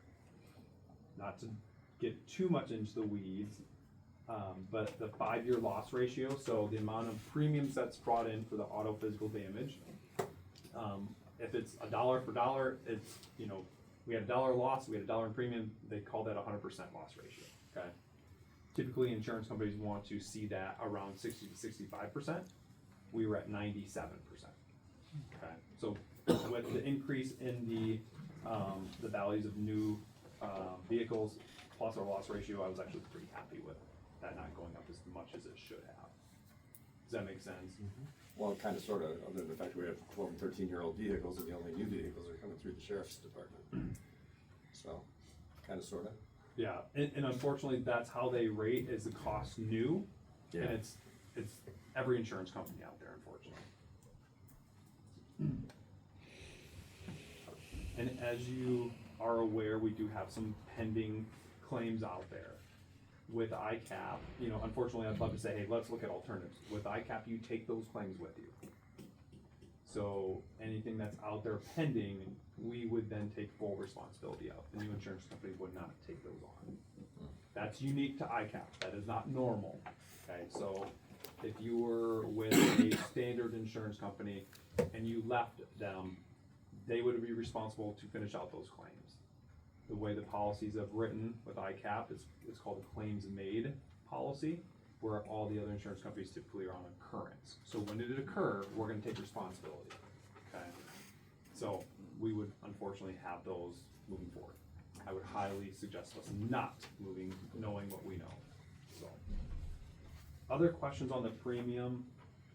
I do have a little bit of a summary below of what I've covered.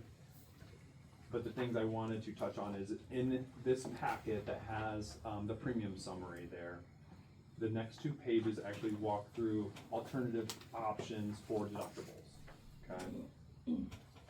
So the first one is cyber. They're just saying, hey, if you want to increase the limits, we certainly can. And we did that last year. Yeah, I feel comfortable with $1 million. And then also what the way it sounds is IT and what they're doing for that is a good thing, just evaluating. Okay? Property deductible, currently we have $2,500 deductible there, okay? And then the law enforcement is at a $10,000 deductible. If we take all property to a $10,000 deductible, it would save $4,400 and change. If we go to a $25,000 deductible, it'd be a little over 10 grand savings. I know it sounds extreme to say, hey, we're gonna have a $25,000 deductible. With the values that we have, I don't think $25,000 deductible is that extreme. I think with us only having a $2,500 deductible is really low. To give you an example, I have a $2,500 deductible on my house, right? And we have millions and millions of dollars of value that we count on.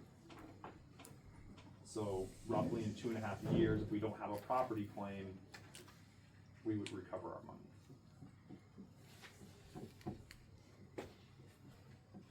The auto physical damage deductibles, we're at a 500 and 1,000. The amount of vehicle accidents that we have, unfortunately, we live in a county that has a lot of deer, and we tend to hit them. It's not anything that we are doing intentionally. We're looking at you. I know that. I don't feel, you know, going $2,500 deductible to save $2,300, we're going to end up losing the first claim we have. The math doesn't make sense there. Next is the general liability deductible. I would consider this. This is going from a $0 deductible to $5,000, and this would save us $2,500 for the year.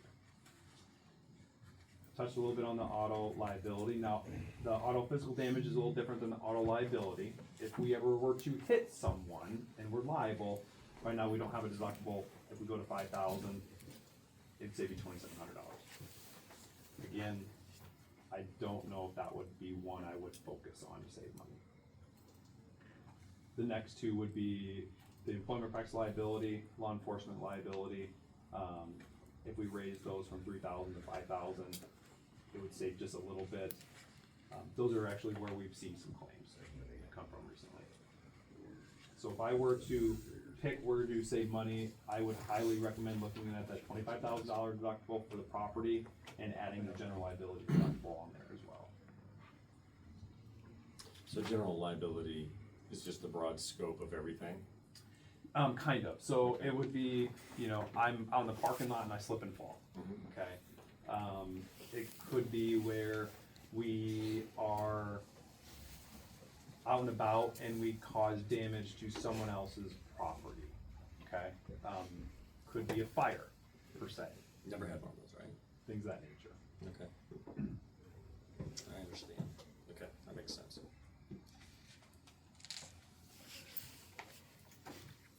Behind all that is a complete listing of everything that we insure, the cost of each individual item on there. And just to back up a little bit, I have met with every single department, as I do every single year, go through things. One thing that I think is a great thing, Jake and I had a conversation, one of their pieces of equipment they share with multiple counties. And it sounds like multiple counties are insuring this one piece of equipment. And so we're working on getting that corrected and worked through. So it's just the little things that, you know, we're catching together as a team to make sure that we're saving the county dollars.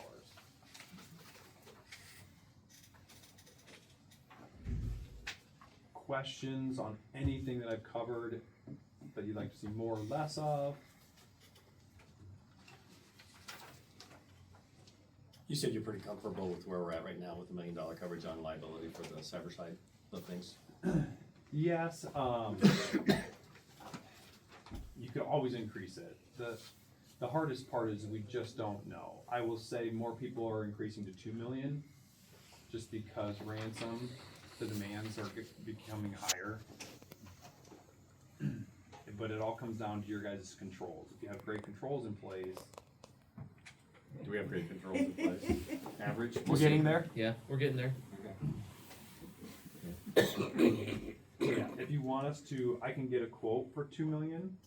My gut would tell me it would probably be somewhere in the neighborhood of 12 or 13,000 total, not additional, total. Okay. So about $5,000 or $6,000 more. Even to half of what you're trying to get them saved right now. Yeah. I was kind of surprised to see the price of the TR5 and a 1985 Caterpillar bulldozer with a valuation that high. It's just, So how, and again, this is a great thing to bring up here, Chad. Are those replacement values? They are, yeah. And so if we want to insure them for actual cash value, we certainly can. yeah.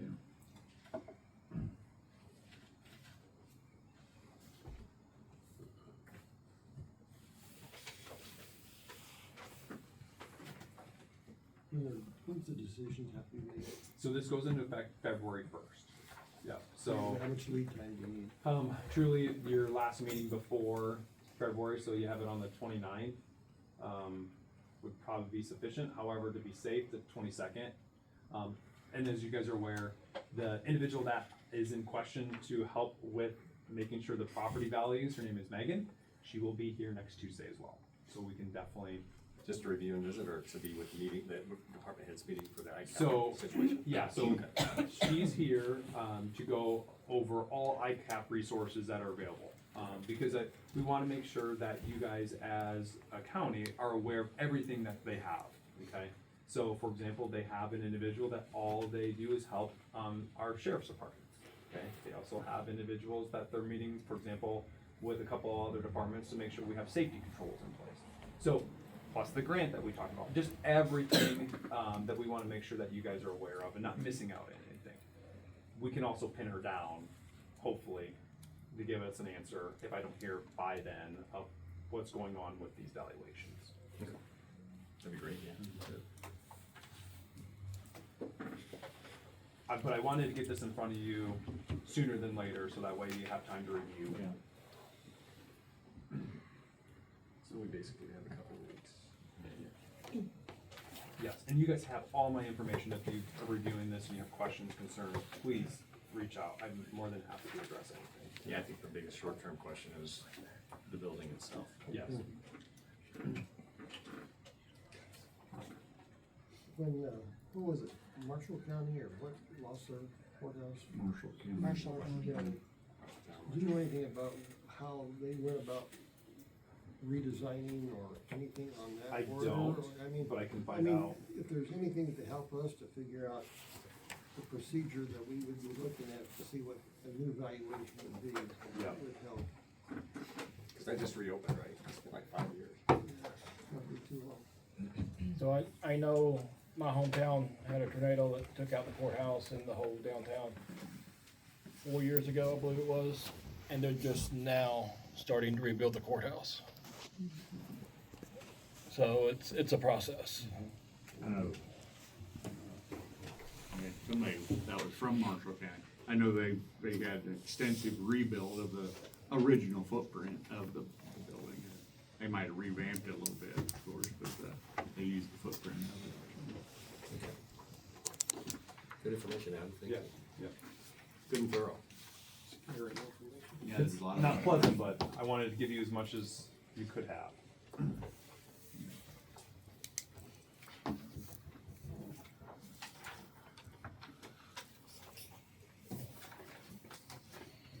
So will Megan be here in the afternoon? I believe she's gonna be here just in the afternoon. However, Todd, who is her, one of her colleagues, is in the loss control, is meeting with Walt, I believe meeting with Jake and Paul, that, the day before and that day.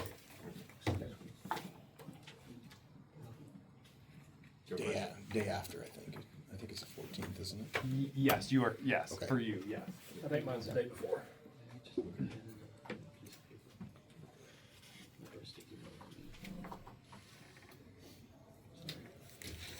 While you're here, can you No, I just need a sticky give note us, or something.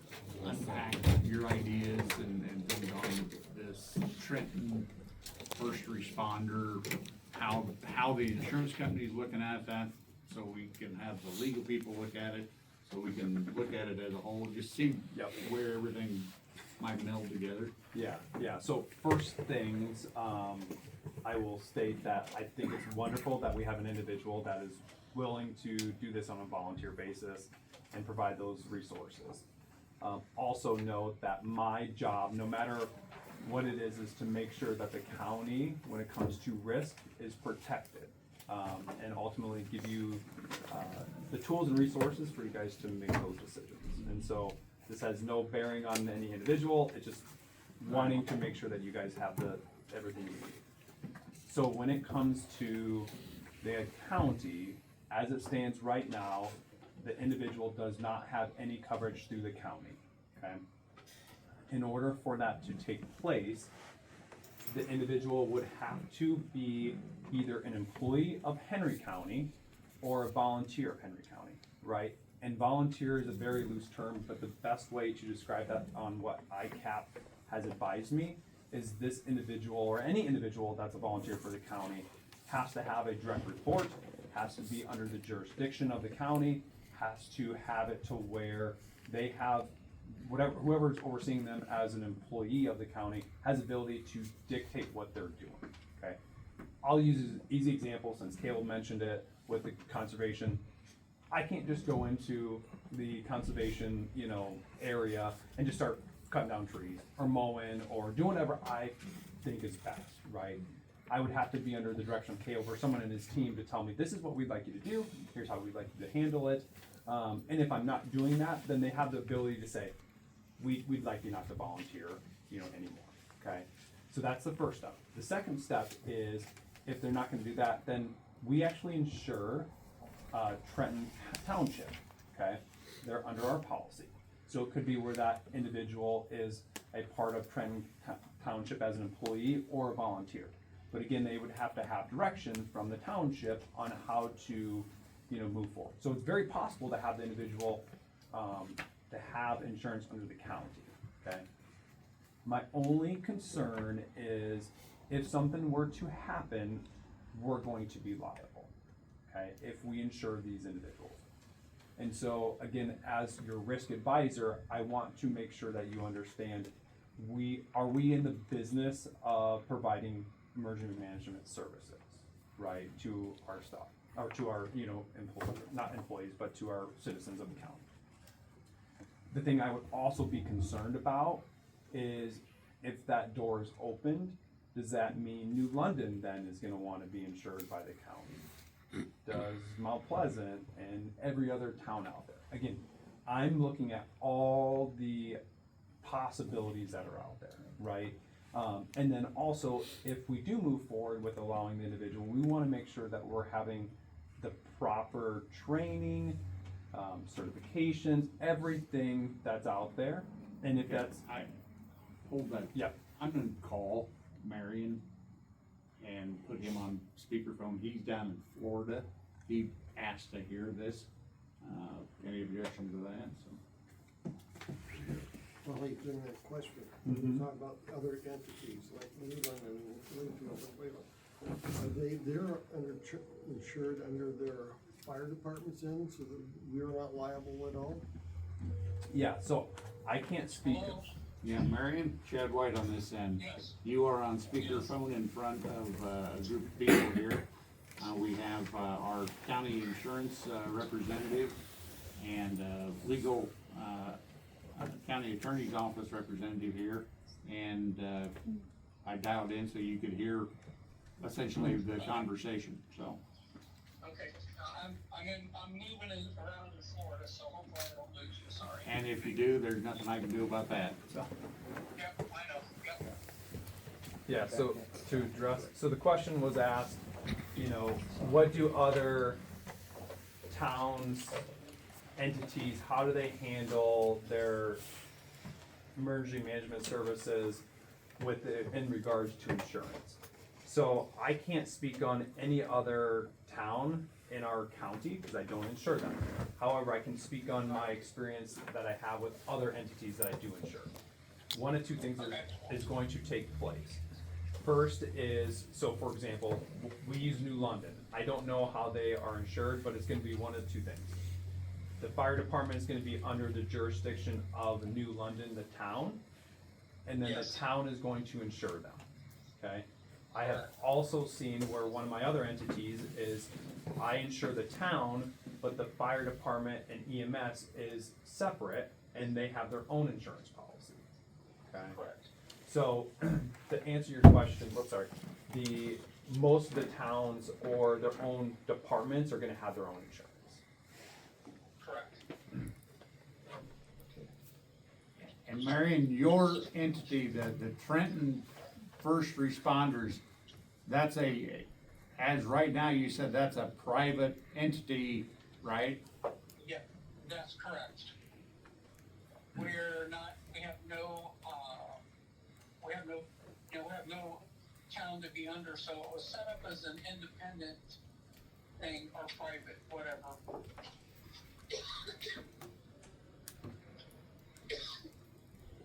Yeah, so my concern with it being a private entity is I would want to see that the private entity has their own insurance to have response to that area, whatever the area is. Or and Marion, just so you're aware, what I touched on is there is a possibility to have it to where, you know, the county could insure you, but it has to be one of two things. Number one, you have to be an employee of the county, or number two, you have to be a volunteer of the county. And volunteer would look like you would have direction from the county on how to respond and move forward accordingly, and you would have someone that you would report to. The same thing could go with Trenton Township. So you'd have to either be an employee of them or be a volunteer, but you would have to have the direction from that township. Okay, so what you're saying is we have to be a volunteer for the county? Is that what you're saying? Yes, in order to have coverage under the county, or the town, So or the we'd township. have to have another agreement with the township trustees, correct? Yes, and what I would assume is the township trustees would then have the ability to say, hey, you're doing a great job, keep it up, or we would like to see this differently, and you as a volunteer would have them be oversight of your entity. Why wouldn't he be under the county, the trustees, and they tax for his costs? And you certainly could. He Yeah. does Would have that a help the TNA situation? agreement with the county from 2008. And so, and I review that agreement. The hardest part with that agreement is it's, and again, I'm not an attorney. Sure. And that's where we're looking for some direction from the county attorney, is as you read that agreement, it says Marion It also says Trenton Town, and it says Trenton Township.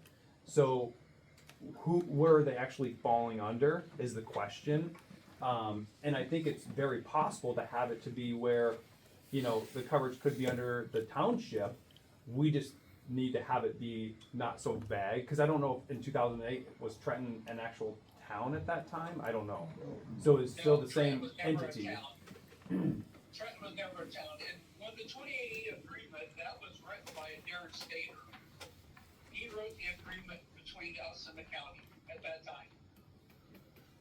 So essentially, we could upgrade that 2080 agreement and it would make him a volunteer of either the township or the county. Yeah, and then, I mean, obviously I would want to make sure that the direction is clear on, you know, Who he reports to. yes, certifications, or make sure they're maintained, training, all that fun stuff that you would be required to have. To answer that question, I have, what do you call it? It's a document that, and I have to report to the state every year and every month, on every trip sheet. I have bylaws for our group. So, you know, it's not like I'm a freelance. The EMA service and our medical director has control over me and what I do and don't do. You follow that? Yes, I think so. I mean, whatever we did back in 2008 was fine with Stater at that time. That's all I can tell you. I did everything that he required me to do to be under the policy at that time. Do you insure, does your company insure the Henry County ambulance Yes. service right now? Yes. Would there be any mechanism that could be formulated where he would work as an arm under that ambulance service for that particular general area? I mean, it's possible, but again, I can't advise for how they're gonna wanna do that. I can only advise for their insurance. And if he's an employee of that entity, then there wouldn't be any issues. He would have coverage. So to the backdrop of that, the EMS essential funding that we get through the county, you know, for the taxation for EMS, a lot of counties allotted every first responder so much money to do their operational functions of their operational thing. Unfortunately, the EMS took every dime. So I have approached them about letting me have some money to pay for my insurance. And I've never heard a thing, I've not heard back from them at this point. So that's what that essential funding was supposed to go, was for first responders. For incidents like Washington County, so much went to EMS, so much went to dispatch, and so much went to the first responders groups to do as their operational funding, from my understanding. Do you cover Washington County? I do not. Okay, so that's how that happened, but like I said, all the money went to the hospital. And I asked them if I could have some money to pay for my insurance, and they've never gotten back with me. So that's where I'm at with that. But from what I understand from Jacob, if Chad, in that email, this is not an uncommon thing in western Iowa to be like we are in southeast Iowa. That's what Jacob Dodd, had indicated, he's with, I've looked up what his official title is He's in the now. Department of Health, EMS Bureau. I think it's Bureau of Emergency Management. He said, there's a fair number of similar type of situations in place in Western County, but I have no idea what their That's correct. documentation That is is. So, Yeah, my biggest fear, Marion, and you missed it too, is I think what you're doing is great. We just need to make sure that the risks are known and you're aware of the risks. So right now, the way you're operating, you have no coverage. And as an insurance Right, and person, see, I was never informed of that. When I did all this in 08, and I called several years to the insurance agent, and he said, "You're covered, you're good to go." and then all of a sudden I hear I don't have coverage. So we have ceased operation in those townships we cover. We have not been able to go on a call from the state. The state has told me not to go on a call. Yeah, and So those 4 townships that we cover, they have no EMS other than the emails. yeah, and unfortunately, I can't advise on what took place in the past. I can only advise on what, since I've been a consultant here. I just don't want you to be liable for things that you aren't aware of, and that's why we're here where we're at today. I'm glad nothing happened during that period of time, that we lost our insurance and I was never notified. I'm glad nothing happened, because it would have been a mess to deal with. And why I was never notified, I have no idea. Because in that 2080 agreement, it said a 60-day written notice on either party. And I was never notified.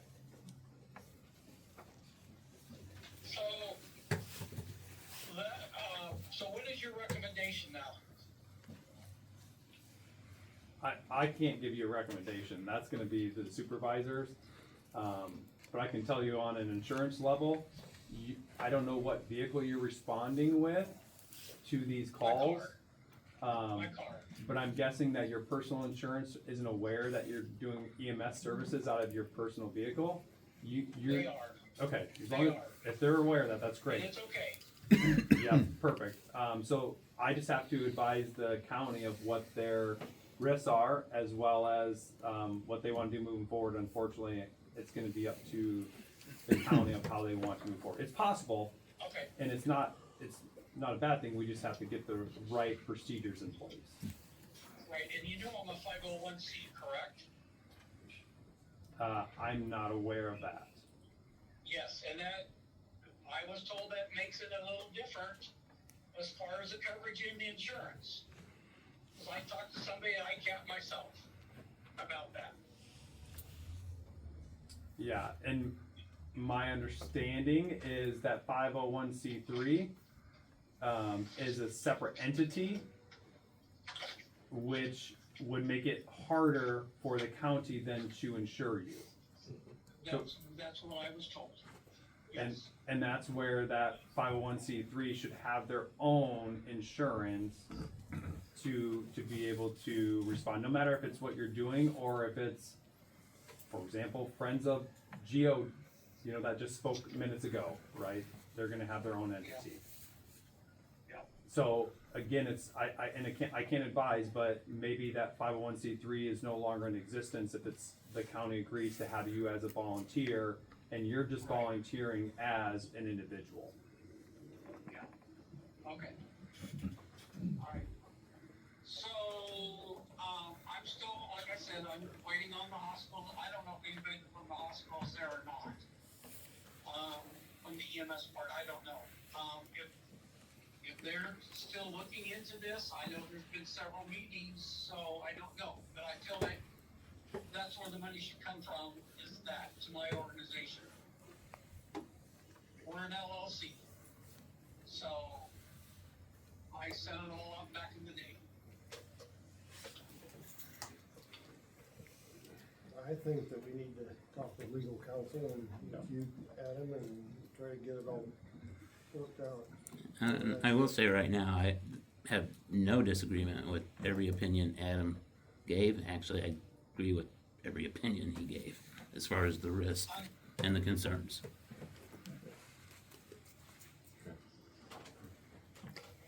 Marion, could you hear that?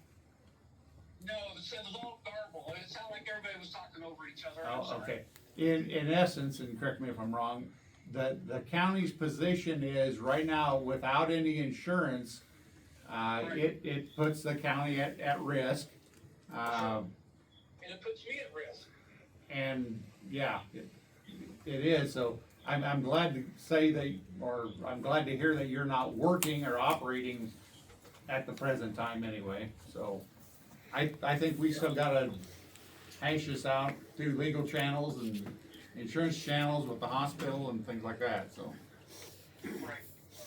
Just FYI, I think we missed 10 to 12 calls in this short period of time in in those districts that we, in those townships that we cover. So the EMS has had no backup on them called, other than if there's a deputy available or they have to dispatch Mount Pleasant Fire. And that's the reason I decided to do this. Back then, Mount Pleasant Fire does not provide EMS. So those townships are in the open. And that's why we formed our group back in 2008. But things change. All right, so we'll have to follow up with you, Marion. And we'll call you back then. Anything else? I'm sorry? Yeah, we'll have to call you back and get with you and set a meeting up when you get back so we can That's fine. work through the details, okay? Okay. You said, you're working through the details. I understand that. Okay. We'll get back with you then. All right, thanks, guys. Thank you. It's nice and sunny down here. It's nice up here. In January.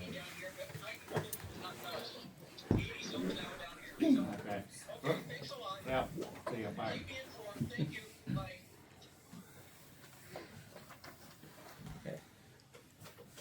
Thank you. Yeah.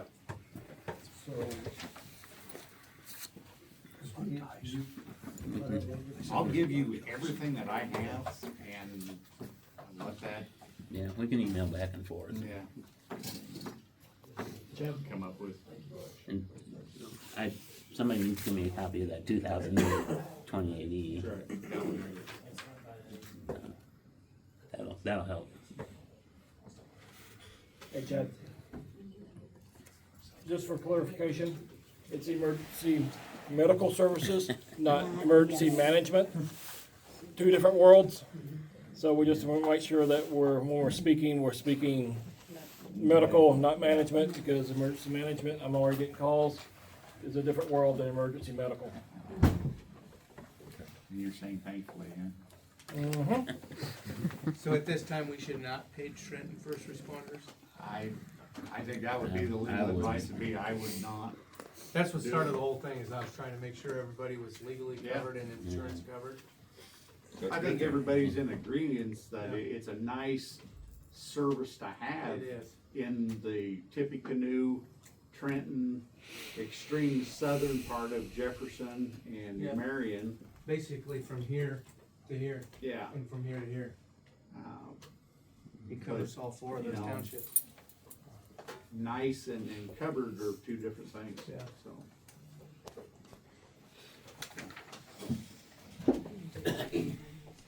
Appreciate your input. Me and the ambulance. Steve, I'll give you everything that I have here Right. and forward that to you. Sounds good.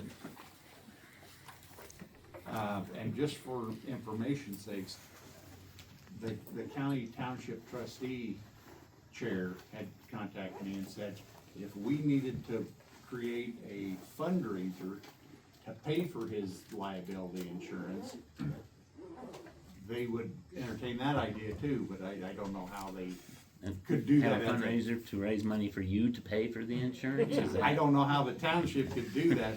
Maybe, the Trenton Angels Car Club or something like that, or. That's the same person, I think. Yeah, it is. But if the individual were to get their own coverage for something like that, you're probably gonna see a minimum of like $2,500. He said it was $3,000.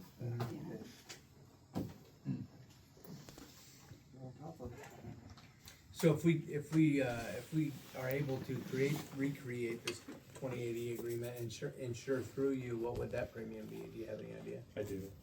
It's $100. Sounds pretty simple to me. Yeah, again, it all circles back to risk though. Right. And for what kind of coverage for that $100? What's the limits or the liability? He'd have the full limits that we have, which is $5 million. Okay. And his service, the way I understand it now, I'm not a emergency medical person. Thank you. That's an EMP.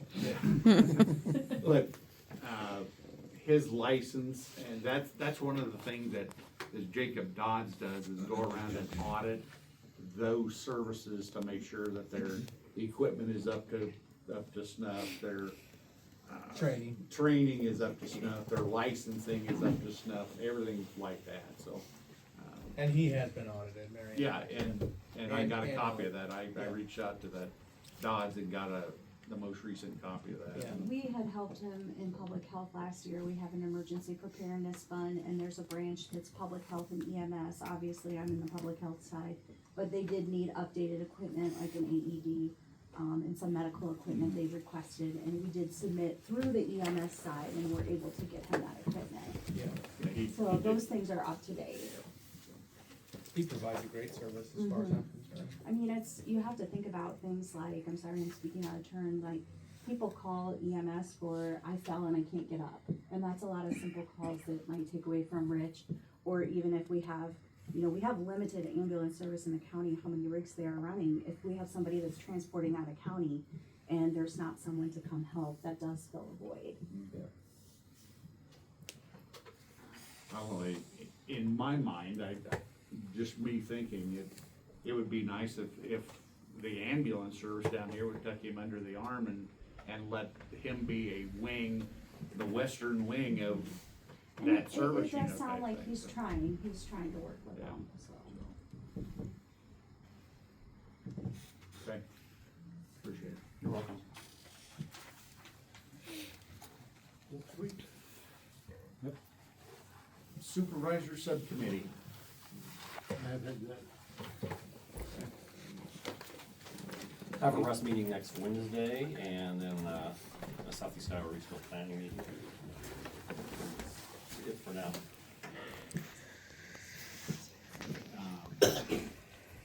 I was part of the E911 board meeting, part of that part, and then the emergency management meeting for a while there. So. But no, everybody was working on budgets. I attended that last night. So We want to talk about boards and commissions. yeah, What do you want to do? yeah. I'll go ahead and start since I had reached out to Mrs. Barb Welander and talked to her. I told her, I said I had been told that she was considered maybe the thought of getting off or stopping her involvement with the zoning commission. And she said, no. She said, I would be disappointed if I was not able to finish my term.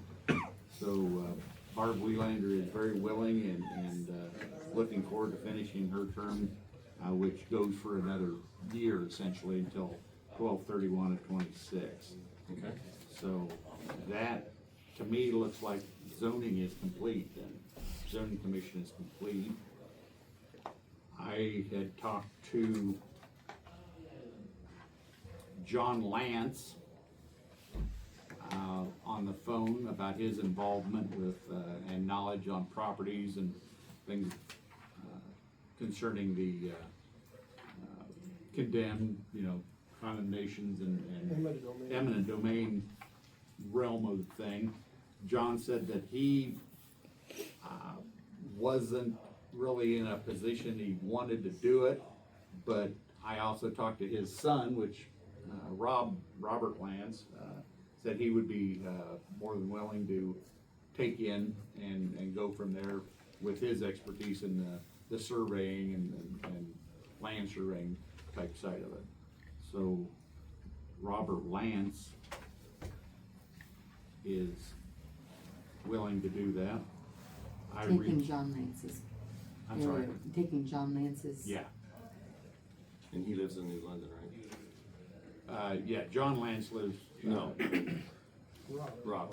South. I'm not sure where Rob actually lives. Quincy Avenue, south of New London. Okay. And John said he lives down that general south of New London, he said anyway, so.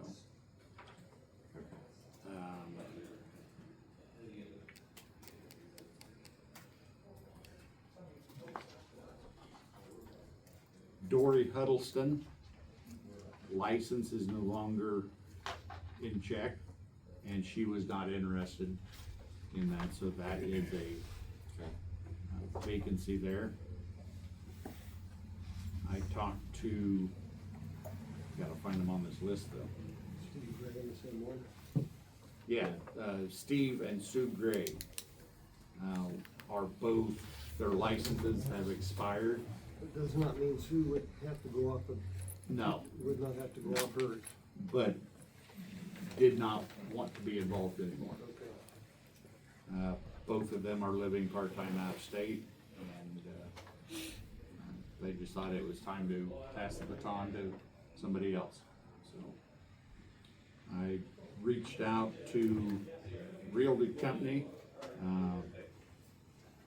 Main and Meadow, and it sounds like there'd be several people there involved. I want to get a personal commitment from them individually on anything too. So.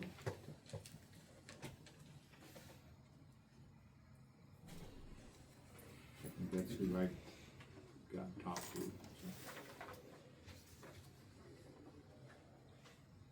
Did we find out on the Board of Adjustment if Donna Preston was gonna stay on? I think I don't, that's, yeah, My understanding, that's her position, yeah. And Joe told me she wanted to stay on, he did tell you that? yeah. Okay.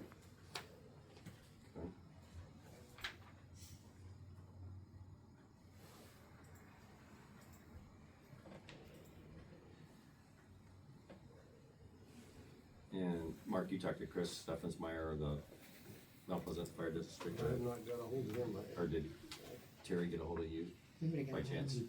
Okay. Someone said they talked to Terry. I talked to Terry, he was gonna get back to me, he hasn't. I've always sent the budget to Chris or Terry, and Chris is always the one that fills it out, so. I'll talk to him again, I'll follow up one more time. I got hold of the other two and they said they served. Everything's good, okay. All right. Then I have some more here, Chad, if you're done. yeah, go ahead. So from the Conservation Commission, we had two applications. One was from Gary Ibbotson, who has got a lot of experience down at the Conservation Board. And I think you guys have copies of that, I believe, as well. The other application was from David Tedrow, he lives in Salem, and he was interested in getting on the board. He's a conservation-minded individual, likes to hunt and fish, and wanted to get more involved. So I'll let you guys read through those. Caleb's here. Caleb, do you have any input? I mean, I think both individuals would be great. I don't personally know David. I do know Gary, but I think either way, both individuals would be a good fit for our department. I think, I've talked to multiple individuals. I know I talked to you, Steve, about it. We had a lot of interest, but not much follow through when it comes to filling out the application. I got some suggestions on how we can maybe work, myself, the board, and you guys working together a little bit better when it comes to advertising. Who is the responsibility? Who is the sole responsibility for advertising? I know, all applications need to be submitted to you guys, but we might need a little bit more clarity. I'm, more than happy to kind of take sole responsibility and recruitment, because ultimately that whomever this individual is going to be, I report to.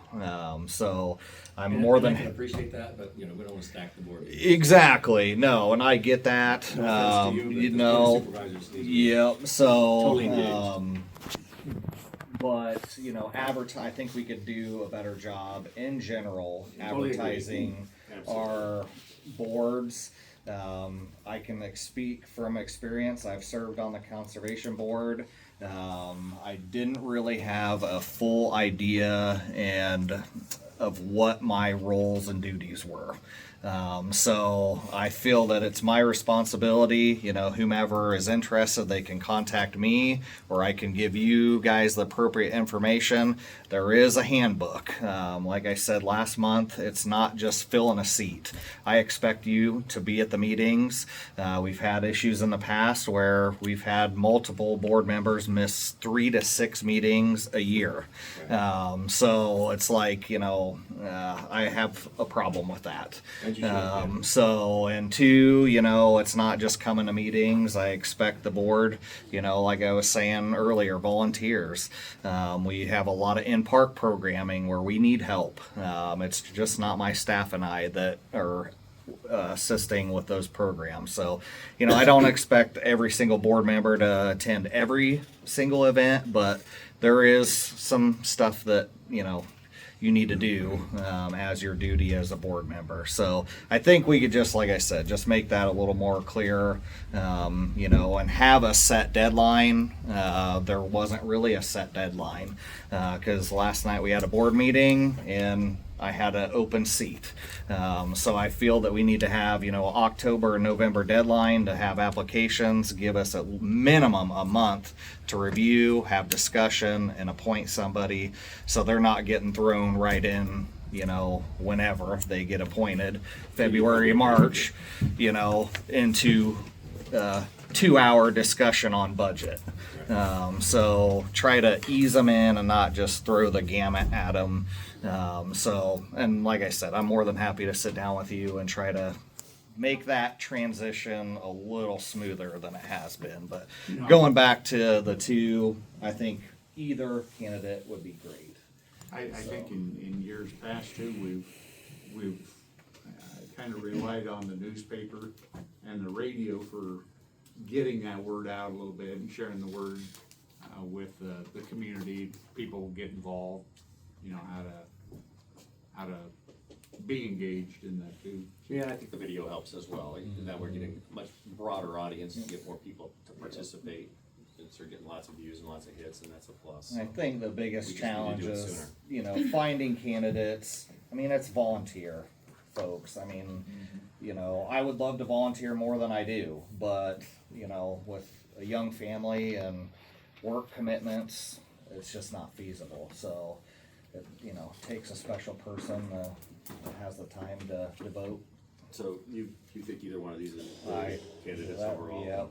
Okay. You guys So have any insight or any? Historically, I know Gary Ibbotson has been involved in it a lot, volunteering, serves as the campground host down there for several years now, I know. yeah, if we get in a pinch, you know, can't find a nature center host, him or Pam, his wife, will step up to the plate. You know, he helps Dalton and I if needed, if we get in a pinch. But yeah, I think both will be great candidates. I'll make a motion then that we accept Gary Ibbotson's application for the board. Yeah. Is there a second for them? I'm not knowing either one, I have no, flavor one way or the other, so I'll second it if you feel it. It's appropriate It's call. not on the agenda for you guys to, you guys would have to make that an agenda item. Well, that's why we need to look at the agenda to make new business and So old make it, business.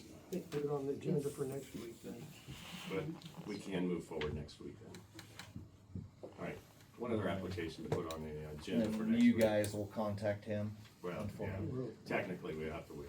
Yep, when that kind of time comes. But we can keep the other one on file because I'll we'll have another include you opening in next the year. email. Yep. I'll include you in the email. Okay, perfect, thank you. And then we have a Pioneer Cemetery application. Randy Dietrich, who currently serves on the Green Mountain Cemetery Board. And that's the only application that we have for Pioneer Cemetery.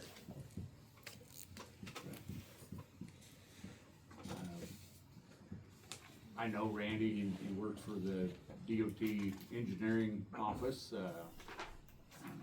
I know he's engaged in the Round Prairie Cemetery Board out there, so. He and his wife are local people, so if he's interested, I would entertain a motion. Okay, we'll get it on the agenda for next week then. Perfect.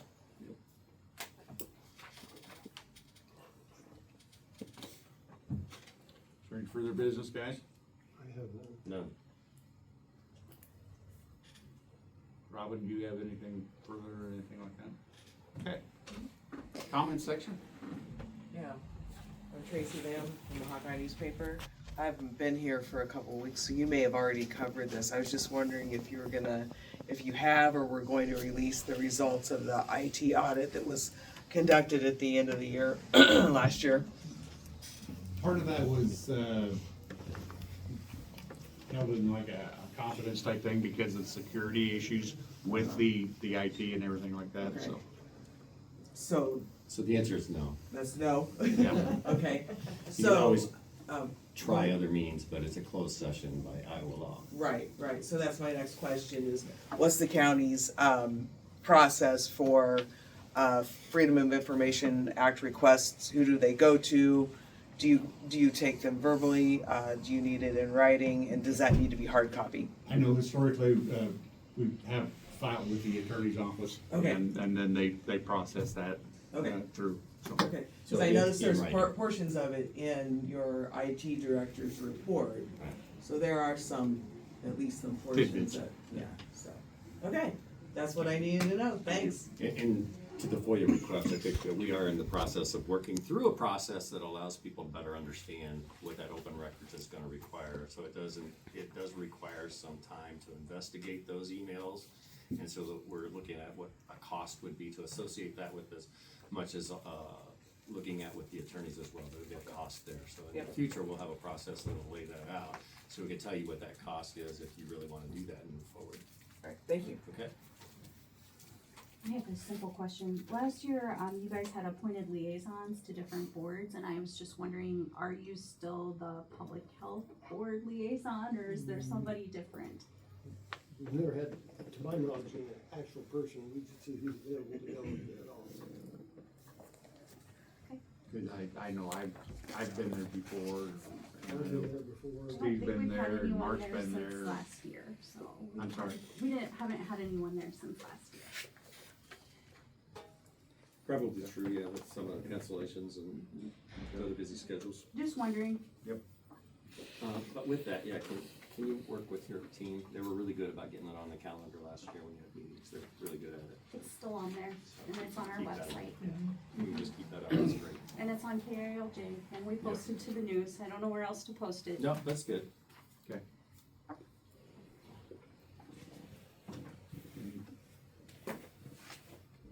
Who, Bob?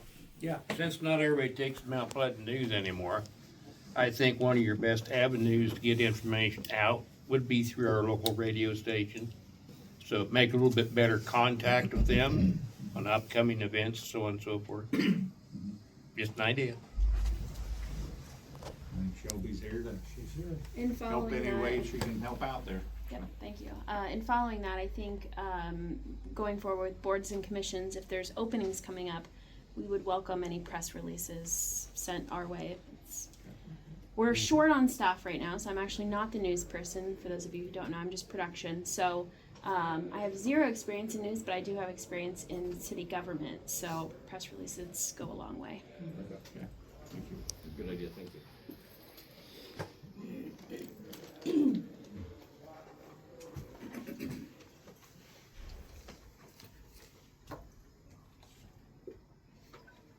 One other item, Ted.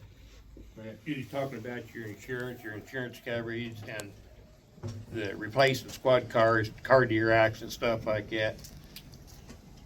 You have a replacement insurance policy right now or a dollar value? It's replacement cost. A replacement cost. My understanding of it. That's what he said, yes. Yeah, that's very important because, well, like Jake got a new dump truck coming. Absolutely. Yeah, somebody pulls out in front of him and T-bones it, destroys it. That's almost $300,000. And that's what I brought up, a 1985 bulldozer. I mean, bulldozers are very expensive. Yeah. 85 model D5 dozer is a very expensive piece of equipment. Replacement cost would be huge versus what the value of it is right now. I mean, obviously it's. 4 or 5 times what it costs.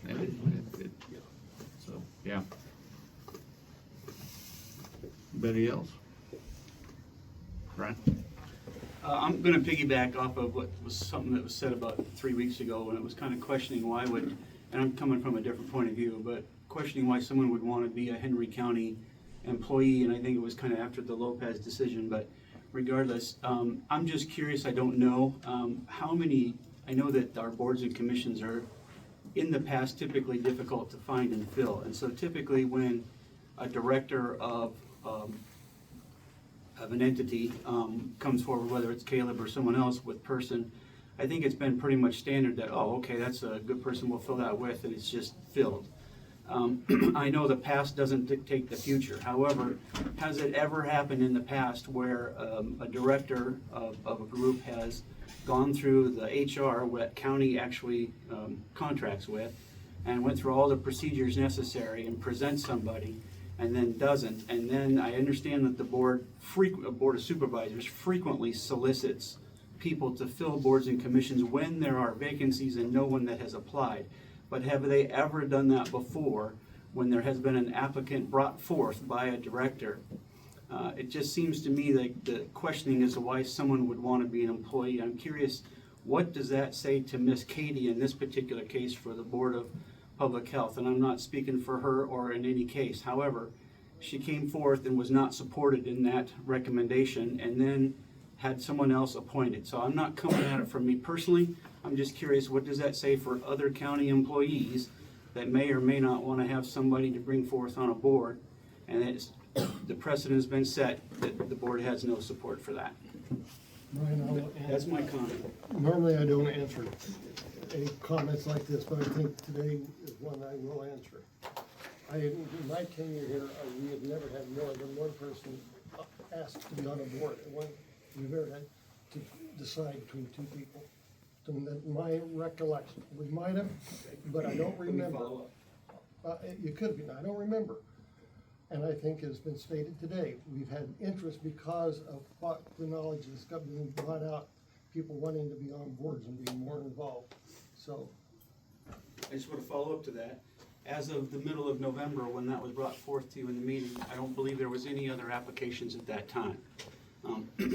So I'm just curious about that. It's fairly late in the year, and I know that you've even appointed someone to a board a few weeks earlier than that. So I just think that that's standard, and I know that